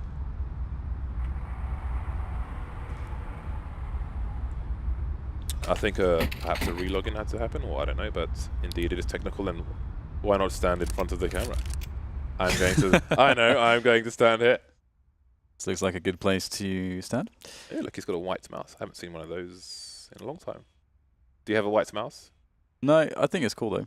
I don't have a white mouse. like it. My mouse is black. Well, I do wonder though if we'll get, because the interesting thing for me actually is that I was expecting to see more aggression from Immortals, but they've actually been playing their CT side pretty passively, even though they have the double ops, and it's such a great map for op aggression. Obviously, the first team that really showed the true potential of it, I think, would be SK. Absolutely, you know, fallen cold, obviously going aggressive all over the place, really showing how much you can get out of that. And you know, with two AWPers like the likes of Kianji and Henny, like two AWPers that really thrive playing very aggressively. It's very cool to see that that's not the natural playstyle that they're going with here, and it's been working out for them so far, and they've obviously claimed the last 3 rounds in a row. Although that said, the last 3 rounds in a row have been all defuses, so Astralis have been successful every round getting the bomb down, which of course is great for their money, but also means like, okay, we can get the bomb down. And so there's probably a lot of rounds where like, okay, we ran this and we got to that post plant situation. If we just hit that, you know, one shot here that usually we may hit, that's like a great round. So there's still a lot of, you know, hope and rounds for Astralis to say that works. We can do that one again. I don't know how you get a tattoo that fine on your neck of all places, because it's not like you have a solid surface to do it against, right? How on earth does that even work? I don't know. It's a mystery to me, but he made it work, that's for sure. I'm not a tattoo person. I don't have any tattoo. You have a tattoo, right? So, I do. But I hear that, you know, if you get one, it's like very likely, you know, you're going to get another one and so on. But you stopped after one, right? Yeah, I think maybe it depends on the, on the personality or what you want out of them, or if it's like a hobby, or I don't know. But yeah, some people get addicted to the needle, but you know, it depends. I suppose it depends on your reason. Context. So, yeah, indeed. Indeed. All right then. See how long this technical pause goes on for. It's a tight game at the moment. 12 to 9 if you are just joining us. And it seems that we may just be good to go. The unpause vote is visible on my screen. Headset's going back on. And then back off again. I wore one of those once when I did a helicopter tour of London. Yeah. And it really felt like being in a tin can. I was not at my most comfortable, I'll put it that way. But it was interesting. The thing for me actually in this game is that I feel Immortals are in a position. Obviously, this round is incredibly crucial because they have a full buy. They got the AWP onto Henny at the moment, but they have no money left. So this is, if Astralis are able to somehow win this round, I think Astralis are going for a half buy here. Immortals are in a horrible position. Immortals 100% have to win this round. They have to do so really with surviving with like 4 players. I mean, they can't really lose more than 2 because their economy will start to get so taxed, and Astralis will just have so many opportunities to break them down with their rounds. And again, because they've been getting so many successful bomb plants, there's a lot of rounds for them to go to where they know that they can get a good advantage to actually get a win here. So I feel like Immortals have a lot of potential here, but they're walking I feel like they're walking a tightrope. You know, they're walking the razor's edge. On a side note, I like that PGL have put surfaces on the table. I mean, obviously the table is a surface in itself, but like, for example, there was a time where I would put a drawing board, or whatever they're called, like an art board, under my mouse pad. So I always had a consistent surface because I played from more than one location. Like I had a computer at work as well, so I had one in both places. And I heard that from someone that nothing would do that as well. I don't know if that's true or not, but you know, interesting tidbit. Now you see those PGL boards. It's pretty cool. Lots of small detail in player environments that you have to consider. Yeah, one detail is if you, like me, turn up to groups and your mouse breaks in the first match, that you're gonna have a bad tournament, James. Yeah, that happened to me, and I was really depressed because I couldn't replace it. No Always one else brings had you that mice. mouse, and I was just like, well. When I first went to a LAN, right, I was obviously just a young idiot pleb, and I used to play. I had this mahogany effect MDF table, right, and I used to play on it with no mouse pad. So when I went to my LAN, it was just like, I had no idea what was going on. How do I calculate my sense? I didn't know what was going on. It was just a disaster. You pleb, James. Yeah. I can't believe you've done this. I was reasonable online as well, for my community at least, not maybe in the grander scheme of things. Anyway, 12-9, and we are back into the game. The AWPs, the double AWPs, are still in effect on the CT side. And it is indeed pistol time. Rand was restored, so pistols will be bought again for Astralis. They've got some Molotovs, so it seems there is an execute to be had. I would guess to be bomb side then, because I think they would need more smokes than they have bought. Yeah, no, I think that's absolutely correct. And you see the Molotovs as well. Like, they're going to buy things for purpose in that respect. You know, Molotov for water, for barrels, for jungle. Like, they have all the Molotovs, or even potentially instead of maybe jungle, maybe the Molotov on the short position first to allow to slow the CTs down in taking sewers. I think you're absolutely right here. So we'll see if that's the case. We've got 3 players going towards the B-bomb side at the moment, so it might not be a really fast one then, but they should very well finish on this B-bomb side. With the Tech-9s as well, it's a very good option. But the CTs are taking sewers aggressively. This creates problems for Astralis because they can't really challenge it effectively. Yeah, I like how KNG just brazenly opens the door and peeks at the AWP. Perhaps they have a good read on the most Astralis can offer in this round, but the most will start with a Deagle kill. And now KNG is going to get taken down in the rotation. It's a 5 versus 3, and they've picked up an AWP and Kevlar and, an M4. 3 kills now for the Astralis side. What a complete disaster, but Bolts, maybe he can bring it back. Yeah, tossing an HE in there, it's going to whiff, gets the flames in there, also going to not be too useful here. In fact, it actually sort of helps the T's in some respect here as they now get the smoke down. Bolts trying to close the distance quickly here. Going for another smoke, trying to pressure the bomb. M4 comes out, it's not good enough though, it's down to Henny here. He is a quick draw with this AWP, often uses like a shotgun, goes for the no-scope, misses, and it's going to be the pistols, the Tech-9s that completely catch everyone off guard. And that entry frag from Dupree was pristine, James. I want to see how on earth he found an angle for that. That is a completely insane. And then it was just a disaster after that, man. It was a complete disaster. It's like, well, let's have a look at the shot first.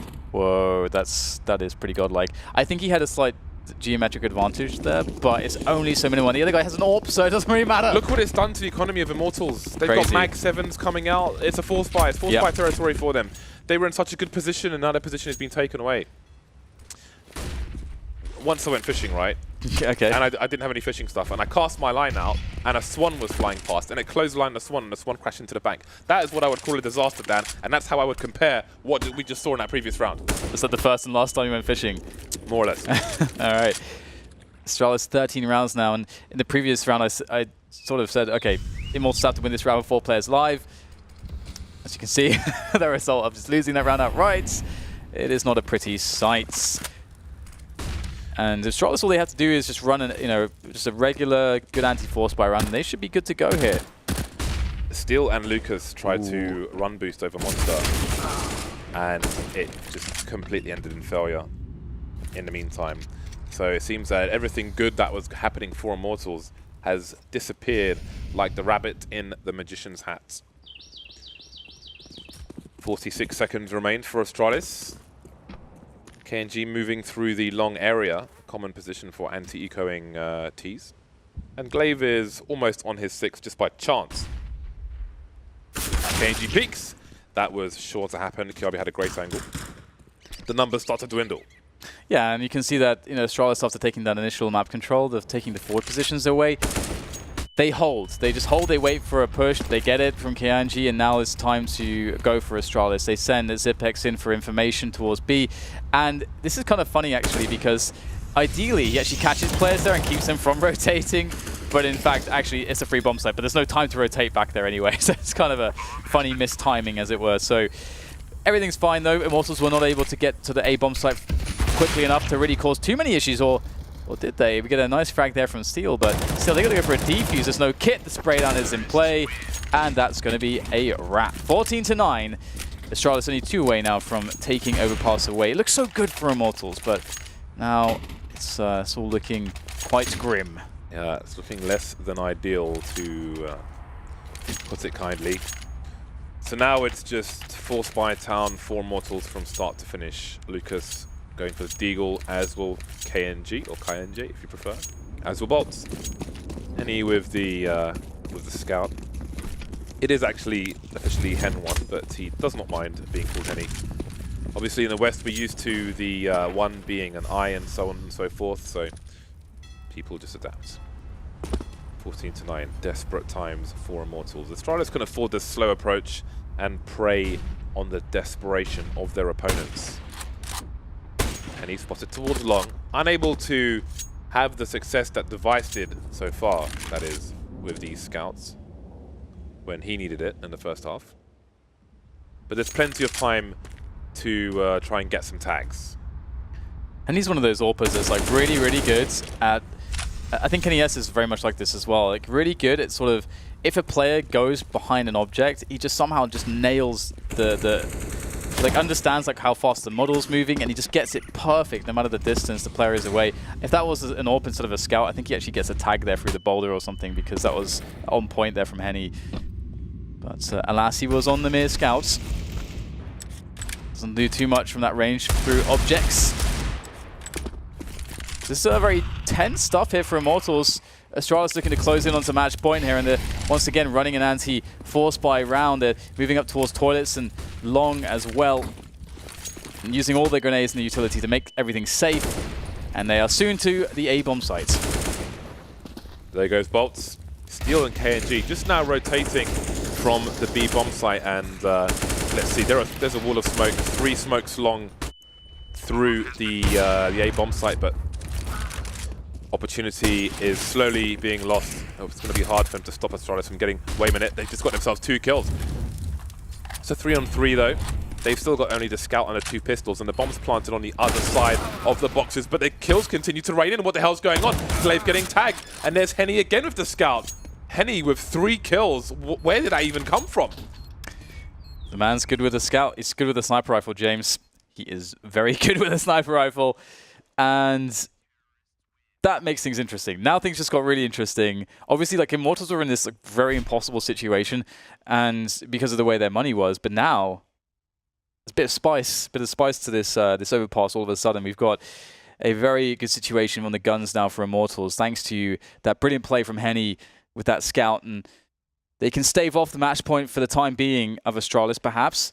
Up onto Henny. The only issue is that he has no Kevlar and no grenades either yet. Is he going to have the ability to buy some? I think he will actually. Yeah, he's still got loads of cash, so Henny will be able to get everything.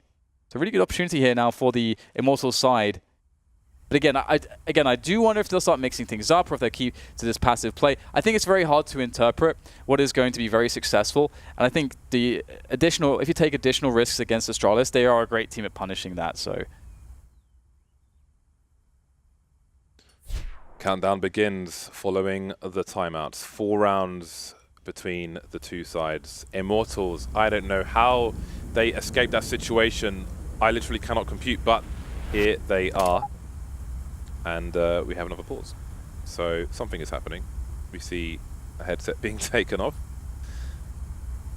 Now, while these pauses are going on, Henny has an AWP, but he hasn't bought his Kevlar yet, so I hope he remembers. Still needs to buy grenades as well, so not too worried at the moment. Bananas, good for energy. A good source of potassium, that's true. You can look it up if you want to. Thumbs up to bananas. Bananas are good.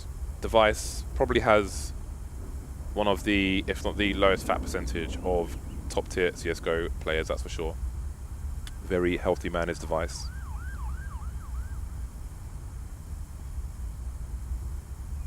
So hopefully we'll be back into things soon. Maybe it's the earbuds. Maybe it is the earbuds. Interestingly, a few weeks ago we saw that Stewie used kind of the kind of earbuds in-ears you would use if you were in a studio or if you were on a stage, for example.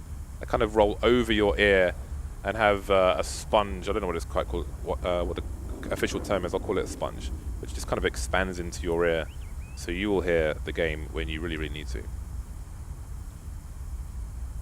So you've got people having a look at what the current situation is. I don't know if it'll be interesting actually to hear the perspective, or maybe of some of the players on the desk, like when there is a pause like this in a tight game, what it can do psychologically, like if it can benefit or hamper or harm one of the teams, especially when there's so much pressure on Immortals to come back into things, or maybe it's a relief to have a pause. I think it's, I mean, for my personal opinion, I think it really can depend on the players and the people. But I mean, for me, it's like it's like actually a relief because you get a time to sort of like reground yourself. Because sometimes it's, when the pressure's on, like the emotions are charged, and sometimes it can get a bit away from you. But with a bit of a pause, you can just kind of reground yourself, refocus yourself. But then sometimes, even for the same individual, you might just want to play off of that energy that you get. So it's a weird one, isn't it? I'd love to hear that discussed. Like for me, CS is an escape, and you can immerse yourself in that when you're playing in a competitive environment. You can get lost in it in a good way. So maybe it could take you out of it a little bit, and you might lose focus. Maybe it's true for me. I don't even know. Anyway, Immortals have it all to play for. 3 people starting in the B bomb site for them. Dupree and Kiabi making their way through Connector, and there's nothing to find in that area. So the smoke's around the toilet area, and Bolts is behind them, heading towards Long. So Immortals covering everything at the moment, which you don't always see on Overpass. Sometimes Long is abandoned, sometimes toilets are abandoned. Now Henny will start to back off towards the A site and perhaps provide some support for Bolts. But he'll have 2 jobs to do. Twice going for a forward play, denied by the smoke. Ooh, might go for a boost here. Yes, indeed, we'll get the boost, but some jumping will be heard.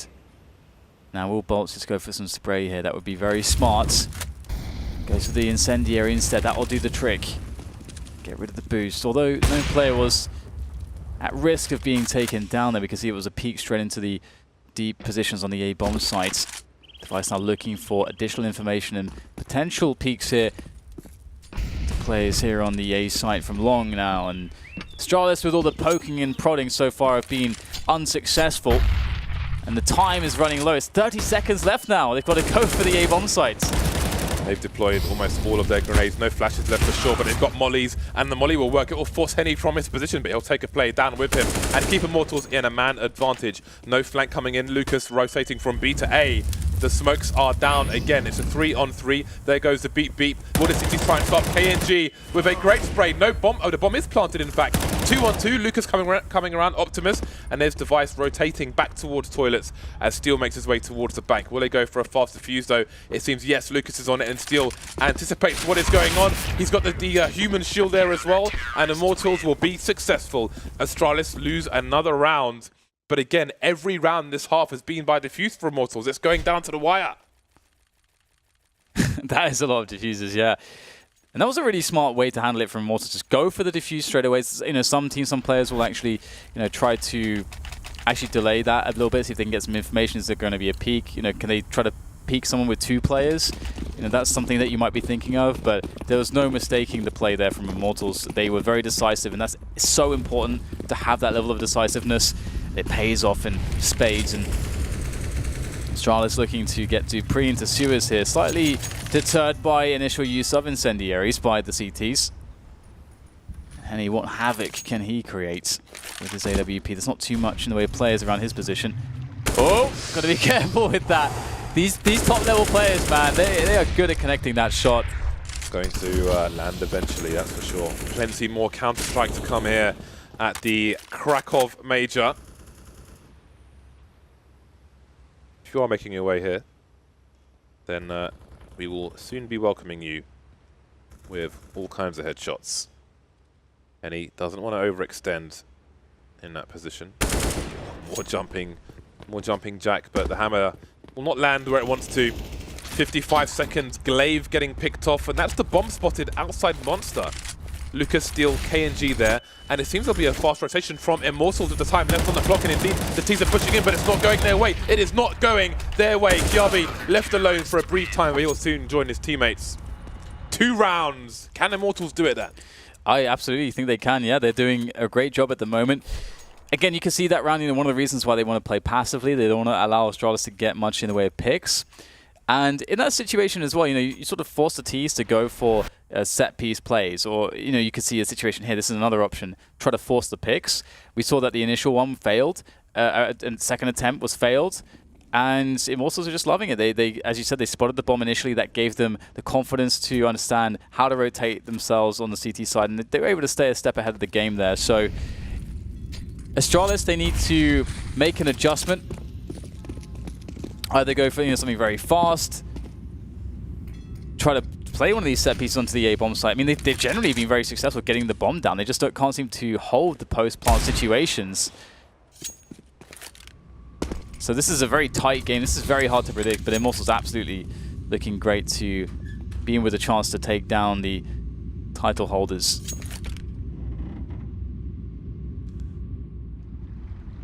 No grenades remain for the T's. Just pistols. Dupree has a deagle. That's a big point, but it's Glaive leading the charge with Zipex behind him. Slowly emerging. They can play the numbers game now. Immortals, they've got some grenades though, some high explosives, some molotovs, and they can use them to flush these players out. Glaive taking a big 80 damage. There's another high explosive being deployed. The numbers don't last long. Now it's Kirby alone with the deagle. Playing an off angle. We'll see if Immortals choose to search for him. Again, the T's haven't invested too much, so Immortals don't need to be terribly concerned. Kirby won't get any kills either, but the job has been done. They got the bomb down. 1 round now between the two sides. Zipex has enough to drop an AWP, but no. They're going 5 AKs the Astralis side. This is kind of nuts, actually. You know, I don't know about Astralis's. I feel like their chances are dwindling a lot here. Obviously, they still have opportunity to get back into this one, but we can see there's a lot of momentum on Immortals. They are really powered up at the moment. Astralis, what are they going to do differently now to try to throw off Immortals' CT side? We're going to get an aggressive play, actually, or an opening that's aggressive from Immortals. They haven't been often going with that. KNG going all the way to the fountain. And this is really interesting. Again, in the past rounds, they put so much presence towards this early on that this is an open territory for them. Yeah, but look at Astralis. They've gone immediately towards the B bomb site, but it's not a rush. They're slowly taking control of the B area, looking for an entry maybe on a jumping player. Steel's alone. He's been alone on B this entire time. And now the rotation is starting to come in from the CTs and the flank, but they'll hear that rotation from Bolts, and that might spur them on to charge into the site. They've picked good timing. The CTs have repositioned for the retake. They've got off the site. Steel was isolated, and they're not going to give them that free kill. And there's KNG coming in from the back, 1 kill for him. The T's have moved into CT position, and KNG is having free reign on the site. Steel for support. Running out of bullets down to the deagle, but it's Device. What perfect timing. How this has worked out for Immortals is unbelievable. Device can do nothing about this. He has to sit outside Monster and bear witness to the score being tied by Immortals. This is such a smart play, just because also, like, from a level of a default perhaps, Astralis may not put many players towards the the fast position towards the playground. So it's such a great gamble to take from Immortals. It's so smart, and again, it just shows you that even when you're in this situation where your back is against the wall for both teams, and if you make one error, one bad guess, everything can come tumbling down. But to still have the confidence to take good risks, that's a great sign there, and that was a great risk from Immortals. Paid off massively with that push. And Astralis now, all AKs, decent amount of grenades. We've seen this before. Zipex going for that play, getting tagged again by KNG. That's twice that's happened there. Doesn't work out for him, but Astralis now looking towards a passive, or rather a slow map control play towards the A side of the map. Bolts is ready though. Bolts is in a high-risk situation, and it's going to pay off in absolute spades for him. But he can't really leave this position. He gets 2 kills for it, though. That's massive damage done. There could be a match point soon.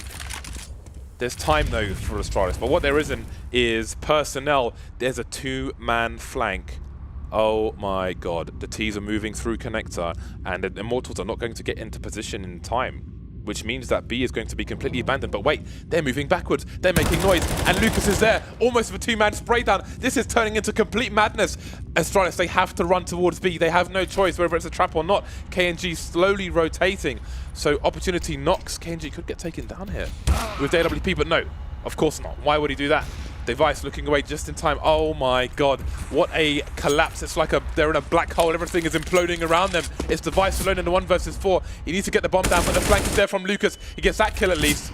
And now there's a chance. The bullets raining through the planks of wood, and he's not going to get the bomb planted. Disaster has struck for Astralis. Absolute disaster. And you can feel it that for Immortals right now, victory is truly at their fingertips. double AWP here for them. They have had so much success on the CT side. They've had so many correct reads on how they should play their aggression. These countless flanks that they've been picking up. I shouldn't say countless. It's been, you know, I suppose we can count them quite easily. But I mean, like Just move on. Yeah, we can see that it's been so important. And Astralis now, they're in a spot where I wonder if, you know, they've been getting into their own heads a little bit, because, you know, where do you turn? If every move that you make, your opponent's making the correct counterplay, like in the way in which they are, and Astralis also haven't been able to really take map control in either a fast manner, or a manner which gets them frags, or a manner which even allows them to get good damage onto their opponents. So again, we saw Zipex like multiple times getting tagged in the legs when he goes for the pressure towards Monster, and generally it's been a bit of a struggle. So it's really interesting to see how Astralis is going to try to work their way back into this. They must win this round to get that overtime. Immortals on the cusp of something great, but it's never over until it's over. And Astralis had enough money to buy it. One of their players had $7,900. Most were on around 4K. We see the shortcomings in Glaive's UMP. Astralis playing the numbers game in Connector, and Defects I think might have flashed for them unless they did it through the window. Either way, Kiabi's going to get an opening kill onto KNG. Steel and Lucas are on the B bomb sites. But Bolts and Henny are very far away with positions on long, so if a rotation is required, Astralis are going to have a lot of time to capitalize on a 4 versus 2 on the B bomb site. There goes Zipex in through Monster. Steel sliding up the ramp there, and that's going to be a great opening. Gets himself number 2. Trades all abound, though. Will leave a 2 versus 3 situation in favor of Astralis, actually. They have a great situation close plant. There's a flank coming as well from Device there through A. He's going to take his time about it. Doesn't have to do too much here. Henny, oh, he whiffs the shot. And there you go. Overtime on Overpass here, Astralis. Oh, they can breathe a huge sigh of relief there to get to overtime. And overtime is so fantastic for them. It's the big reset button. Immortals so close. But Astralis say not quite. And that 2K on the B bomb site was massive in that round, but they still don't make it there. Not yet. So we've seen some tournaments recently which have had 3 rounds a half in overtime and $16,000. That is not the norm. That is, at this point, I would say an experiment, which hasn't been favorable. It is, a lot of people haven't quite liked it, but we are at the major, so it will be the standard $10,000 starting money, 3 rounds per half, also referred to as MR3. MR5 being 5 rounds a half, but I don't know that anyone runs that at the moment. So indeed, it's MR3 10K, not the 16K you've seen elsewhere. I like it. Gives you more sort of accountability to your economic choices. As if you do lose the first 2 rounds, and you do invest quite a lot in those first 2 rounds, as Immortals have, you don't have any money on the 3rd round, and so you're kind of on a weird UMP pistol buy. Yeah, and we see the double AWPs from Immortals. Double AWPs from a CT side on the first round of overtime, I would say, is an all-in play, because it almost always decimates your economy in round 3 if you lose by elimination. You know, round 2 can differ, but a lot of the time things will suck on round 3. But they don't suck right now, not for Immortals. Henny starting as he means to go on. Dupree getting decapitated. Bolts is in an unexpected position, so Immortals are continuing their momentum. Almost a 2K from Bolts. He did good damage, but will it pay off for them? Yeah, it's looking pretty tumultuous here. We get another frag there coming out of Monster. Steel just going straight forward for that one, leaving this into a 3 versus 2. A nice, that's a very cheeky aggression there from Steel. Sorry, rather a 4 versus 2, not a 3 versus 2, a 4 versus 2. That's a fantastic situation to be in for Immortals. They can play, you know, 2 bomb site. They can try to stack more towards the harder site to retake, which is A, which is what they might consider doing. Also, I think Steel has put himself in a position where he can very easily hear any footsteps towards the A side of the map, towards toilets in particular, and we'll see Astralis looking for the wrap hit onto the A site. 30 seconds to go. This is going to be really tough, though. There's AWPs to deal with. And there's one. Shadow. Yes. That is just makes life even worse for him. He's exposed and he doesn't even know it. There's a photographer in the bushes and he's got all the info. 16 to 15. Immortals take the first round. A much needed first round when you're all in, as we previously mentioned. Astralis back on the buy, Device on the AWP, and the money indeed starts to dwindle for the T side. So this becomes even more important for them. The pressure is increased, it's compounded, it's multiplied. Standard setup from the Ts. The CTs though looking for aggression. Bolt's making his way into connector. Henny around the toilet in a forward position. He can offer some support, but Bolt's is forced backwards. All the grenades, maybe some warning for the CT side, but look at Henny's position, and would you have it any other way? Hyper-aggressive sniper. He's in no man's land. He's almost completely on his own. KNG is coming in for some support moving forward, but he's flashed off in the meantime. And now Henny's trapped behind the smoke. Fortunately for him, nobody's towards long, but the CTs don't know that. So Boltz is forced to come up long to try and support Henny in case he needs it. This is getting awkward for Immortals. They still do have Henny in a close position. He's one of the AWPers in this world that is going to be able to deliver greatness from a position like this, but will it be this time? Oh, that is so fast from Glaive. The IGL of Astralis really making his mark on this game, top fragging, I believe, quite effectively, quite ahead of the pack there with 29 at the moment. There was a big problem though for Henny in that he knows he couldn't scope because it would give his position away. Speaking of which, Device is being taken down and Bolts can back off, but that's why it was so awkward for Henny. He can't even, if he scopes, I think he gets the kill there, but he can't scope because he knows people are around the corner and it compromises his position yet more. So just a really awkward situation for Henny, but the round continues. 27 seconds left and Astralis not committing to anything just yet. The bomb's going towards A despite a kill towards B, and indeed the full rotation is there, but Lucas is pushed straight through Monster. Will the CTs rotate in time? Oh, he goes to the peak. Very fast entry there from Dupree, the man to make it happen. And he's going to make the bomb happen as well. That's a great kill there, straight through the container.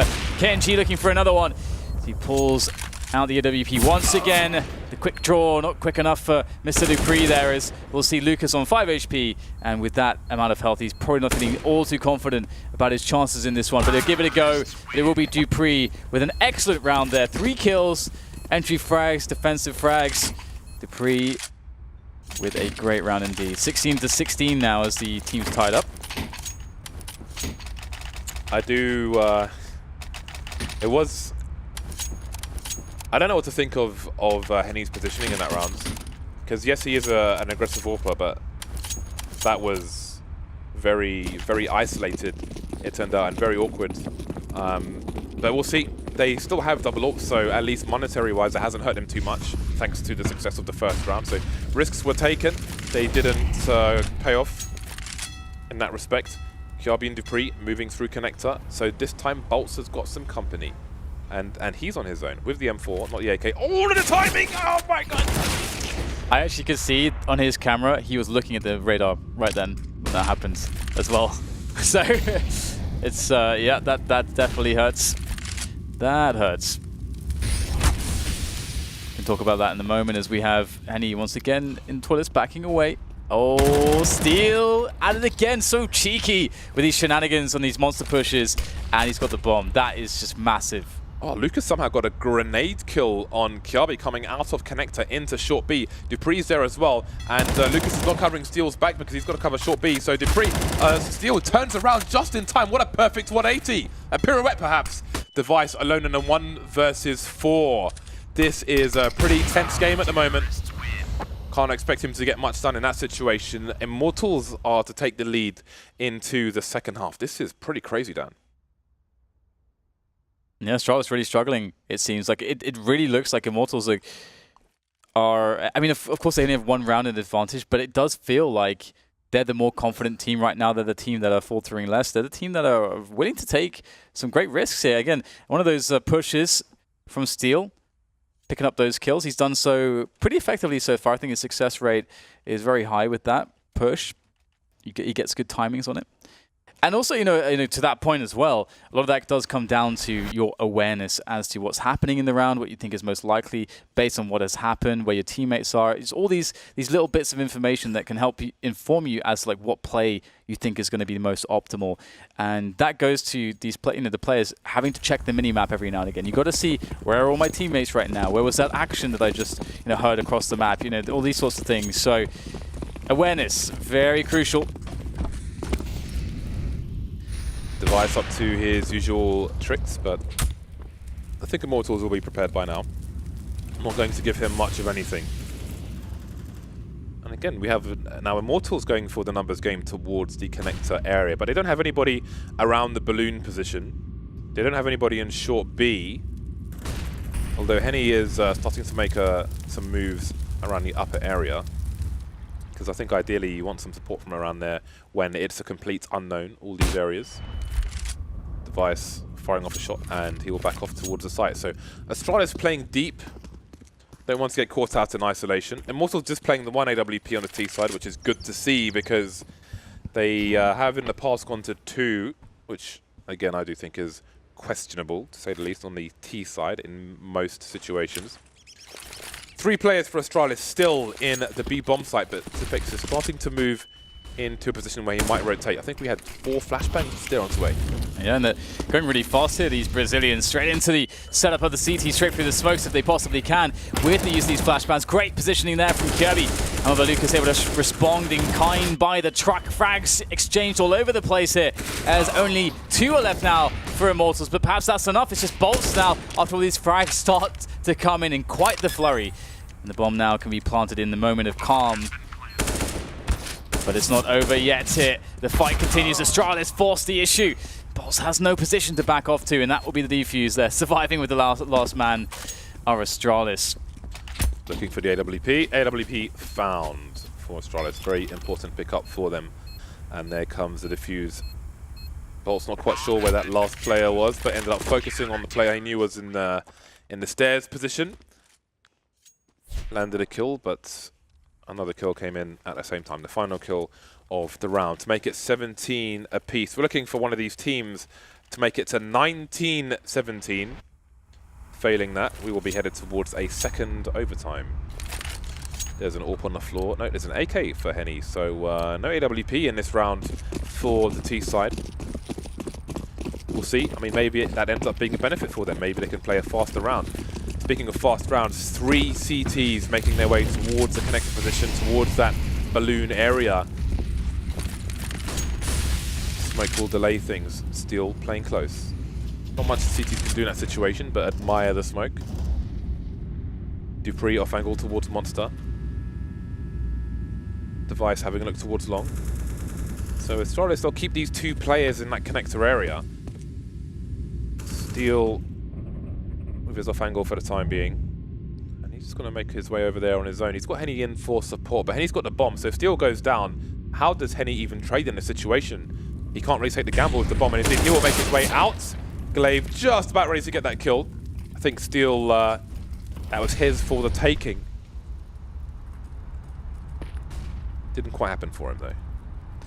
Yeah, and now the pressure really starts to fall onto Immortals. Obviously they have to get something done. They've got 4 players left. They need to get the play onto the bomb site now. They can't really mess around too much with picks anymore, but Overpass is a bit finicky like that. Going for the entry frag here into that B bomb site. The return fragging here is pretty impressive there from Zipex. 2 kills for him, taking all the frags. And we'll see whether or not it is actually wrong in the overlay there, taking some time to update, but we can see that right now that Immortals are in quite the predicament. Just Lucas left in a 1 versus 4. The bomb obviously down in no man's land. And how on earth he'll recover that, I don't know. And he's going to get shot in the back, which makes life all the more awkward. That is brutal. I mean, Zipex pretty much just won the round right there. 2 kills through the smoke, just aiming at the tracers. And that was enough. Simply aiming at the tracers. I mean, what a way to put your team into their first match point. Well, well, well then. Let's see what Immortals can do in this situation. Henny's down to the CZ, but they've got 4 AKs. They've got a bag of grenades. and opportunity still exists for the Brazilian team. Device has Kiabi in for support. He's back against the wall again. Hasn't made this play for quite a while. Obviously, when overtime began, they were on the T side, so this may catch Immortals off guard. Just like... Ooh. Interesting. Ooh. Yeah, that's So all our PCs have all paused and hands off the control. Yeah, there's an issue. So I was going to say, you see Kiabi's position here. So just like when Steel went to, he was on Monster on the CT side and he kind of surfed up or whatever he did. Yeah. So he had a massive blind spot, like the gimmick essentially. There's maybe a gimmick there that may be enough to win them the match, but there's a network connection issue, we are told by production. Thank you. So while they resolve this, I mean, what a moment to have that. Yeah. Pause. 15, not 15, 14. It's 18, 17. Yeah. But at the very least, no one died. So that's really that's a really important fact that no action happened in the round. It's the best time to have a freeze if you're going to have one. That's a great consolation there. Yeah. No tournament is a stranger to teething problems on the first day, so onwards and upwards. But for one of these teams, it's upwards. Yep. But for both teams, it's onwards. Because it'll all be in play tomorrow. That quote's from Buzz Lightyear, isn't it? I don't think so. Onwards and upwards. I think it is, isn't it? I think you're thinking of To Infinity and Beyond. Oh, okay. Bloody hell, Dan. It's been a long time, man. I don't know why I associated it with like that. That's very strange, isn't it? Me neither. I can't make the connections that you do in your brain. I know it's difficult. Well, to be fair, you have the most crazy connections going on in your brain. Although your brain is wide, is quite the conundrum. It's beautiful, Dan. It is beautiful. So let's see if I mean, Astralis are pretty chill, right? All they can do at this point is play another overtime. But Immortals, it's like their first day's results absolutely hang in the balance in this one round. You know, there's more to play if the worst happens for Astralis, and you know they're in good spirits. But Immortals they're just hanging, man. They're on a knife edge right now. That's pressure. It's been an interesting game between these two teams. You know, we've seen some great performances from both, of course, but I think Zipex and Device have been missing just a little bit, taking nothing away from Immortals. But that's one thing that I found fairly interesting as we've watched this match here so far. But Immortals, they fill me with confidence because I see a lot of improvements in their game, and this is something that we saw Zach say in the interview there with Scoots earlier, that they're a team that they've been grinding the tournaments a lot, and that's something that helps them, that they learn way more from that than they do from the regular practice. And I think it really does show, because there's definitely an increased depth in their play. And let's not forget, Kianji hasn't been in the lineup for a huge amount of time. Yeah, and I think they're still learning what works for them in that respect, because I don't recall the match where it was very weird time to have two ops on the T side, and that really slows down your game. Yeah. And I can't imagine that many teams, if any teams, have Stratego for two ops on the T side, right? But I feel like it felt to me like, okay, what are our team comfortable with? Let's go with that. But it's an experiment. It tried, didn't really work out for them. So hopefully they're still developing and growing over time. So we can see.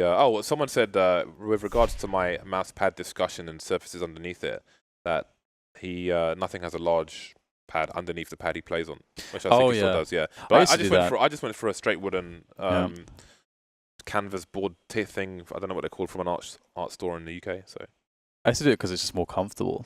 Just like I didn't do it because of the consistency of the surface, but just comfort. The problem for me was that the wooden board would start to move around. I'll just move all the boards together, so it just didn't really work. But I was playing on a bureau at the time. Right, so it's got like a wooden surface and then a green felt in a lot of it. So I had all kinds of problems, man. I would always have like the spare mouse pad under the keyboard, actually, because I like that. It's just like because I don't like a lot of those rests, the wrist rest things that you have, like the gel things, like they're quite extreme. But I know that there are some pro players that do enjoy those, but I like just a little bit, and the mouse pad is perfect for me in that sense, just because it's just a little bit of extra added comfort there. I cannot recall ever seeing a professional player at a CS tournament with a wrist rest. I don't think I've ever seen one. Yeah, I know some Quake pros that used to do it. Well, just one or two in particular, but. But do you know any who do it now? It's a good question. In I guess fact, I'll like find out pretty soon. any people in any game on LAN. Like, I can't think of a single game. Like, I used to watch. Sturmy used to. I'm not sure if he still does, but I used to watch StarCraft as well.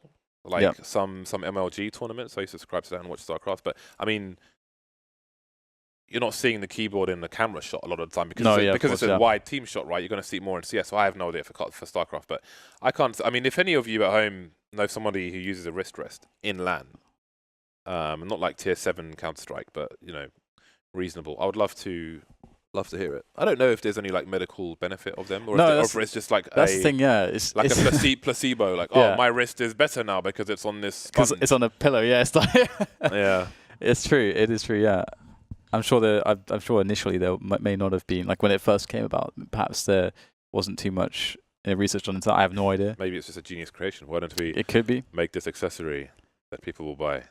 It could be one of those accidentally brilliant things that no one's caught on to yet. Maybe that's the next thing. I don't think it is. No? No. But it could be, but maybe, but no. It's not for me, though. I tried them. I didn't like it, to be honest. I almost bought one recently, but no. I am on a bit of a shopping spree. Yeah, I know. Just anything relating to keyboards, and you've been there, haven't you? Yeah. Yeah. So, but I haven't gone as far as the wrist rest just yet. So we're waiting for our GoTV to come back up. It's not back up just yet, but with the mouse movements, it would look like the players are on the server. One thing I can't do is actually tilt my keyboard, as you see Dupree there. Like, just generally a lot of pros, they tilt their keyboards a lot. And I think for some it was a space concern, but then a lot of them don't actually use like 60% and stuff like that. So, but I can't tilt my keyboard like that. It's just a slight tilt, but not nearly as much as that. Dupree doesn't seem to have a key on his escape button. Yeah. And is it F8? He doesn't seem to have a key on F8 either, which is very curious actually. So I do wonder why he's removed those keys from his keyboard. Because it's not like you're going to press escape by accident, right? Yeah, I just removed the Windows key. Or F8. And that's another thing about programmable keyboards. It's that you can just not have it do anything at all. That's the best thing about the Windows key, though, is because it's like, press this button to lose the round. that's what it is, basically. Yeah. That's very curious. Unless I'm just seeing a weird light. But no, I think he's got the keys removed. So that's interesting. It's also cool to see like the general evolution of the way people use, well, basically the way people do their setups, the pro players. Because back in the really old days, the mouse pads were very small because desk space was very small. Players would play with their wrists just on the edge of the surface of the desk. And you'd literally just use your wrist. The sensitivities would be a lot higher. Things that, back, in the ball mice days, and even in the early optical days, that was kind of how things were. But then slowly over time, people realized it's more comfortable to have your arm on the desk. There's so many different styles developed. Now pretty much everyone has at least their forearm on the desk to some extent. And I think that's like much better for you as well, from like a posture standpoint. Yeah, much healthier for your shoulders. Probably for RSI as well, if your arm is on the wrist. But I'm a wrist player, so it's too late for me, man. Yeah, your sensitivity is very slow for someone who is a wrist player, because I'm a wrist player and mine's, I think, twice as fast as yours. I almost have half the sensitivity of you, and I've probably got double the RSI. Yeah, I don't have RSI, so yeah, I had it once though. I got mad RSI going on. Bowling makes it a lot worse actually. If you have RSI symptoms at home, don't go anywhere near a bowling ball, because it will annihilate you. That actually happened to me once where, actually fairly recently when we were in California, I went bowling and I was using a ball that was too heavy for me with the style that I was using. So I actually for like a week had the RSI symptoms. I was super worried because I don't need this in my life right now. Yeah. Because I started practicing for Quake on then as well. So I was like, oh god, this sucks. Yeah. The playing the Nintendo Switch with the controls on the side is flaring up my RSI as well. So, but I got the Pro controller, man, because I'm Pro. Moses is still bodying us at Mario Kart. It's actually getting worse. The thing is, though, he knows there are 70 million courses, and he's using all the shortcuts in that game. I don't know the shortcuts in that game. There's so many maps. Like, how do you even learn them? Yeah. We are told by production that the game will be starting shortly. So stay tuned, folks. Stay tuned. Man, it's the whole setup thing for pro players is awesome.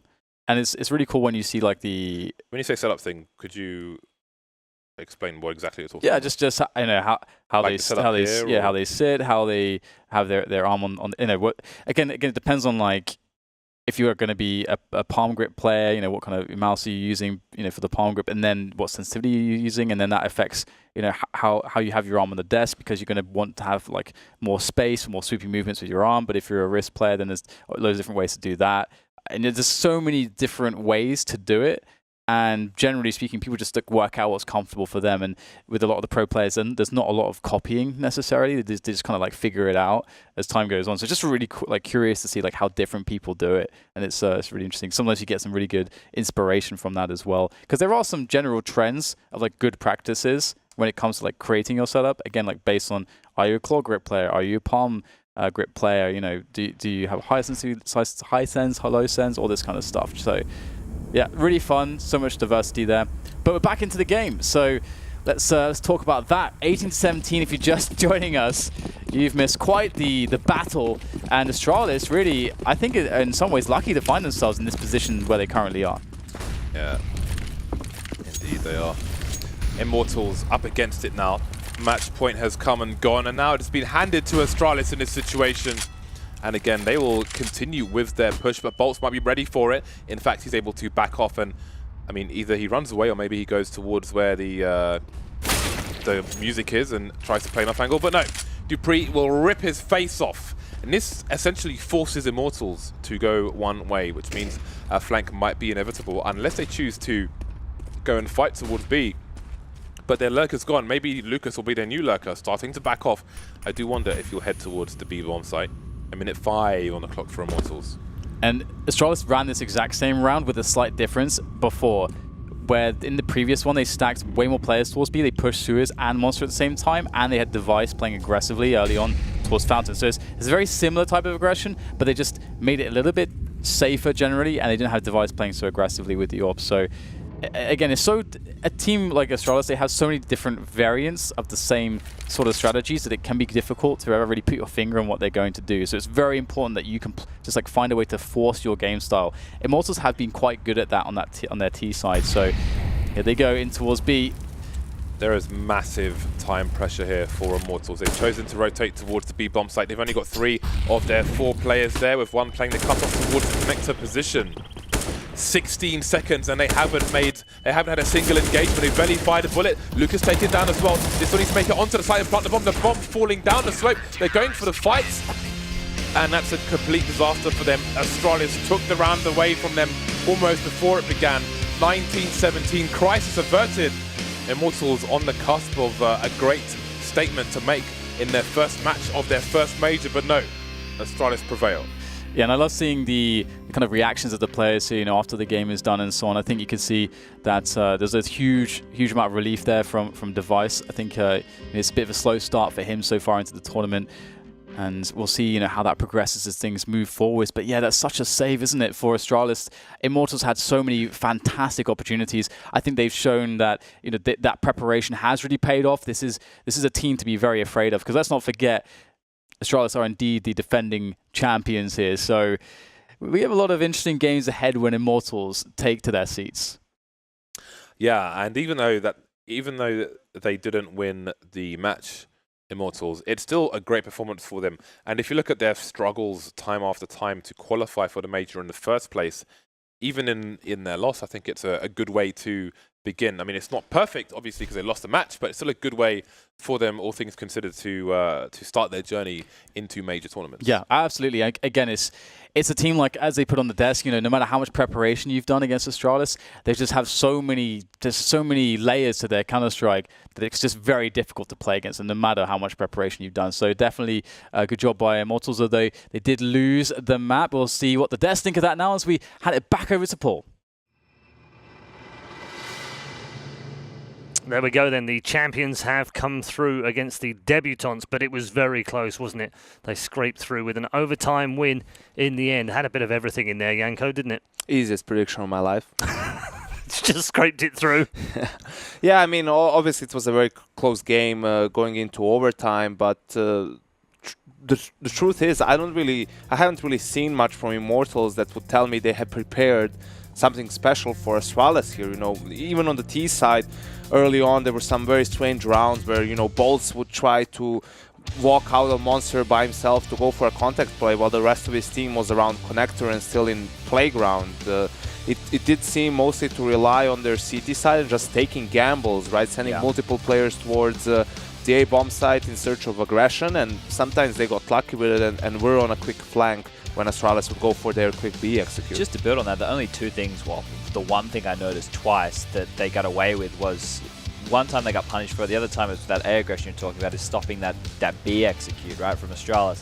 That came in one round and there was no one in the B side, so they just got retaken on, and when it happened earlier and they were on a force buy, the Immortals guys did the right thing, which was go for sewer control. They just had a terrible setup there, and sewer just got absolutely smashed out, punished, and then the bomb site was taken, bomb went down, and pretty hard to recover from there. I want to note, I think Kirby has to be one of the best players at the toilet section of the map on the CT side. The amount of times he swindled through smokes like a moth to a flame, coming up behind, multi-frags here, there, and everywhere, making the Immortals guys' life super difficult. That guy has to get a lot of props for that first half performance. Yeah, and also in the second half, I mean, Astralis starting off strong, and then in a number of rounds they would get relatively easily entrance into the bomb site, get the favorable trades, but then in the afterplan situation they would sometimes be just overly aggressive for no reason, or, you know, just lose situations that they usually don't tend to. Yeah, a few times it seemed like Immortals played almost a solo kind of style in their first half. They kind of pegged that back a bit in the second one. Do you feel that was contributed to their comeback? I think, you know, on that CT side, Yanko pointed it out perfectly, they did take a lot of gambles, right? So those gamble stacks, it meant that if Astralis was going for an all-in on a bomb site, what was going to happen was they always had the information, or they made the right gamble. So, and it all paid off, right? That's not going to happen every time. I think, you know, their first half, sure, it was actually closer than it looked. There was a lot of around. I was saying to Yanko in the green room that on that T side for them, because you know that Astralis are playing such fundamental Counter-Strike, you're getting the bomb down and you're playing after plant situations. It's just unfortunate they weren't able to convert many of them. Otherwise, it may have been a lot closer in that first half. Instead of a 9-6, could have been an 8-7, could have been a, you know, either way. Funny thing is, as well, on the CT side, there were 6 diffuses out of 9 rounds. That's what happens when you gamble, right? Yeah. If you're leaving bomb sites open, they're going to get that bomb down time and time again, and then it compounds because they can get more gun rounds. The loss bonus builds up. You have to. There's a lot more pressure rounds, especially when you're on the back foot and you only have like 1 or 2 match points to deal with. Absolutely. Let's hear from one of the victors right now. Dupree joins us from the player area. Dupree, congratulations. Championship winning form, perhaps not, but day one, first matches, they're always a bit edgy like this, and you've played a very good team. I guess you're satisfied. Yeah, definitely. It's as Fallen said, a win is a win. So we're just happy that we won, even though we feel like we should have closed out the game a little bit earlier. But I mean, Immortals played great, and in the end, we're just happy that we won. Were you a little not upset, but were you a little like, oh Christ, how have we ended up with Immortals first round? 'Cause it's a tough game, isn't it? I mean, yeah, obviously Immortals is a really great team, and they're a team that has just added a new player, and in general, it's their first time at a major as well for the majority of the players, if not all of them. So they're very hungry to perform here and actually go out and play well, and they sure did. And the double up from Kenji and Henny is a really hard thing to play against. So it's a tough opponent, but we knew we could beat them, and we're just here to win. So. I guess pressure is everything. You already know about the pressure, having been the champions already. But I think what a lot of people have been talking about, the analysts here on the panel, the public, the press, the fans and what have you, is this, you know, skipping ESL 1 Cologne. Is it going to be a good thing or a bad thing? Talk to us about it from your perspective. So the decision behind skipping Cologne was mainly to actually prepare us much for the major, because this is the tournament we want to defend our title in the most, since it's obviously the second and most important tournament of the year. So going into this as prepared as possible was our main priority, and going to Cologne and actually even playing even too much or get burned out, as I mentioned, some of the SK guys mentioned, then I believe that we've actually made the right decision, and time will tell if it actually pays off in the way we want. So we'll see. All right, good stuff. I've got Sponge and Yanko alongside me. I'm sure they've got a few burning questions as well. To build on that, you said, you know, you took that off to prepare, right? You probably can't tell me, and you probably won't tell me, but in which way did he's going to try anyway. Which way did you prepare the most? Is this looking into your opponents to try and have a good game plan for each and every matchup? Because I know you guys do that very well. You have a lot of things in store, and you know how to play around certain team styles. Or was it more going back and adding more things to your arsenal? Because I saw you guys falling back on that B execute again on this one, and it didn't really pay off for you here. So I think it's a two-way thing, and obviously I'm not going to reveal any like super Could you please? No, It'd be more no, interesting that way. no, that's gonna be too easy for the other teams. No, but we've looked onto our own game plan, but also we're also looking to study the opponent a lot more. But obviously, main thing has been to look at ourselves and see what type of tactics works for us and what does not, and clean up a little bit in our playbook and actually see what works the best for us. And yeah, we fell back to the execute we have on the B bomb side on Overpass because it usually works. Yep. And this time, Immortals decided to. Most of the times, I think they ran a B 5-man retake, which was really great for their side. We were just having a horrible afterplan situation, and our communication was too bad to actually hold them back. So they just picked us off one at a time. So kudos to them. But in the end, then yeah. Yeah, talking a bit more about the map. First, were you surprised by the fact that they would let Overpass through? And second, we heard from Zach, he said that they knew that this map was going to be played like 3 weeks ago and that they prepared specifically for you guys. Do you feel like while you were playing, did you feel like you were getting countered by something that they were doing? I think the only one that mentioned being countered, actually having something strong against him, was Sipix. I felt he got pushed on B, like on the offense. When he was playing Terrorist outside of Monster, he got pushed quite a while. Quite a lot, that's more right. And I believe that that's the only thing we actually felt. Overall, I think they prepare for us as a team and not as individuals. So, I mean, apart from that, no, I don't really feel like it. And yeah, we were quite surprised that Overpass actually let through. We were kind of expected to play either Mirage or Inferno. So. Funny that, isn't it? Yep, Yanko? that's exactly what our analysts picked out on the panel as well, Peter. One quick question, I guess what other people might say, some fans and obviously people that are against you to win another championship here at the Major will probably look at this result and go, ooh, maybe they're a bit rusty after not playing a tournament. Any truth to that rumour? Well, playing the first game at a major and the first game at a tournament in general is always a little bit shaky. You have to get into the setting of playing at another computer and having to work together as a unit a lot more than you do online. People play differently on LAN, and you also saw the fact that SK was up, what was it, like 11-0, and then Penta almost came back and won. So I don't think there's anything to say in the best of one, and especially in the Swiss system where a lot of the matches go in the favor of the underdog. So listen, Paul, let's remember, at the last major, they managed to lose to Godsend somehow and still go on to win the whole thing. Well, they lost two. I wouldn't be worried too much about this They lost twice result. in the last game and still won the major. So, good start for you, Peter, and congrats to your team. Pass on my congratulations. We'll see you tomorrow for day 2. Thank you. There we go then. Dupree and Astralis are through after a shaky match, I guess, against Immortals, but what we expect on day 1. The champions are through to a 1-0 standing. We'll take a look at the standings and the schedule for day 2 a little bit later on, but let's just wrap up on this match between our two analysts as well. Spangela, last words for Immortals. It's not the end of the road for them, obviously. We've still got plenty of chances to go through. On that form, though, can you see them maybe squeaking into the top 8? Yeah, I think it's definitely possible if they play like that. And obviously, I'm going to do a classic Jason line, Paul. It's going to depend on the matchups. Brilliant. Couldn't have put it better. Can't get deeper analysis than You're that, the kind of deep analyst that if this was football and it was 0-0 at half time, I'd ask you, what do you think the teams need to do in the second half? And you'd be like, I think one of them needs to score. Kick a few more goals, probably. Yeah. Yeah. That's basic. It's deep, man. It's late and it's really deep. If teams want to continue with these vetoes that don't really make sense, that's fine. Just make sure the games are close. That's good. You know. Well, I thought you like the strat games. I do, but at the same time, the viewers like the entertaining games. So we have to please them, and we have to iron our shirts and flip some coins and do all the fun memes. All right, that's cool. That's plenty of. He's nailed about 15 memes in one there. That's pretty brutal. Let's take a look. See, nearly got it there. Let's take a look at the standings right now and show you where we are after day number 1 of the PGL Major. Obviously, teams at 1-0 right now on the left-hand side. Virtus Pro, Gambit, Fnatic, SK Gaming, big taking out FaZe, probably the surprise of the day. Cloud9 also as one of the challenger teams picking up a win. G2 also as a challenger team, amazingly here, but also picking up a big win over Na'Vi. And the champions safely in to the 1-0 bracket. On the other side of it, look at Penta, Flipside, Mouse Sports, Vega. Perhaps we expected those, but FaZe, North, Na'Vi, and Immortals. 2 of those could face each other. That's pretty scary. Yeah. To see it could be FaZe Na'Vi. The FaZe one is the only one that I'm really like, no, that's not what we want to see. No, really. Like the Na'Vi G2, that could have gone either way. North Cloud9, same kind of thing. Yeah. Obviously, Astralis and models we favour. Should we put everyone out of their misery? I Show would them love the to matchups know for what tomorrow. the matchups are tomorrow. Should we take a look then? Let's do it. Let's have a look. Let's take a peek. I feel like we need a drum roll for day 2. Here we go. It's Penta versus North. Mouse Sports versus FaZe. That's a tough match for both teams. Flipside versus Na'Vi. We get the all CIS affair between those two. Vega Squadron will take on Immortals. That's going to be a big game. Big versus Cloud9. What a reward for those two to play each other. One of those will end up being 2-0. Gambit will take on G2. Astralis versus SK. And Virtus Pro versus Fnatic. What a couple of matches to end the day with. That's unbelievable.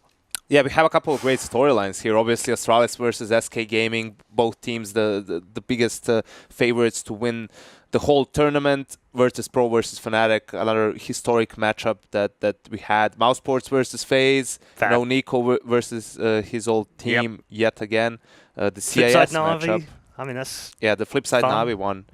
Also big Cloud9. We had that at the major qualifier too. Yep, we did. Chad, you looking forward to day 2? I'm looking forward to Astralis SK. Because guess what? It already is day 2. It's already day 2. Fancy that. It's all right, Paul. I don't have to come in until 4 p.m. tomorrow, mate. No problem. You We should be back here in a little under 9 hours from now You for should, day Paul. number I'm not 2. coming back either. Right. Yanko's not coming back at all. Third game. Unless he's good, that is, for tomorrow. I hope you've enjoyed day 1. We've really enjoyed it. It's been a fantastic day of Counter-Strike. We're looking forward to day number 2 here at the PGL Major Kraków. We'll see you tomorrow.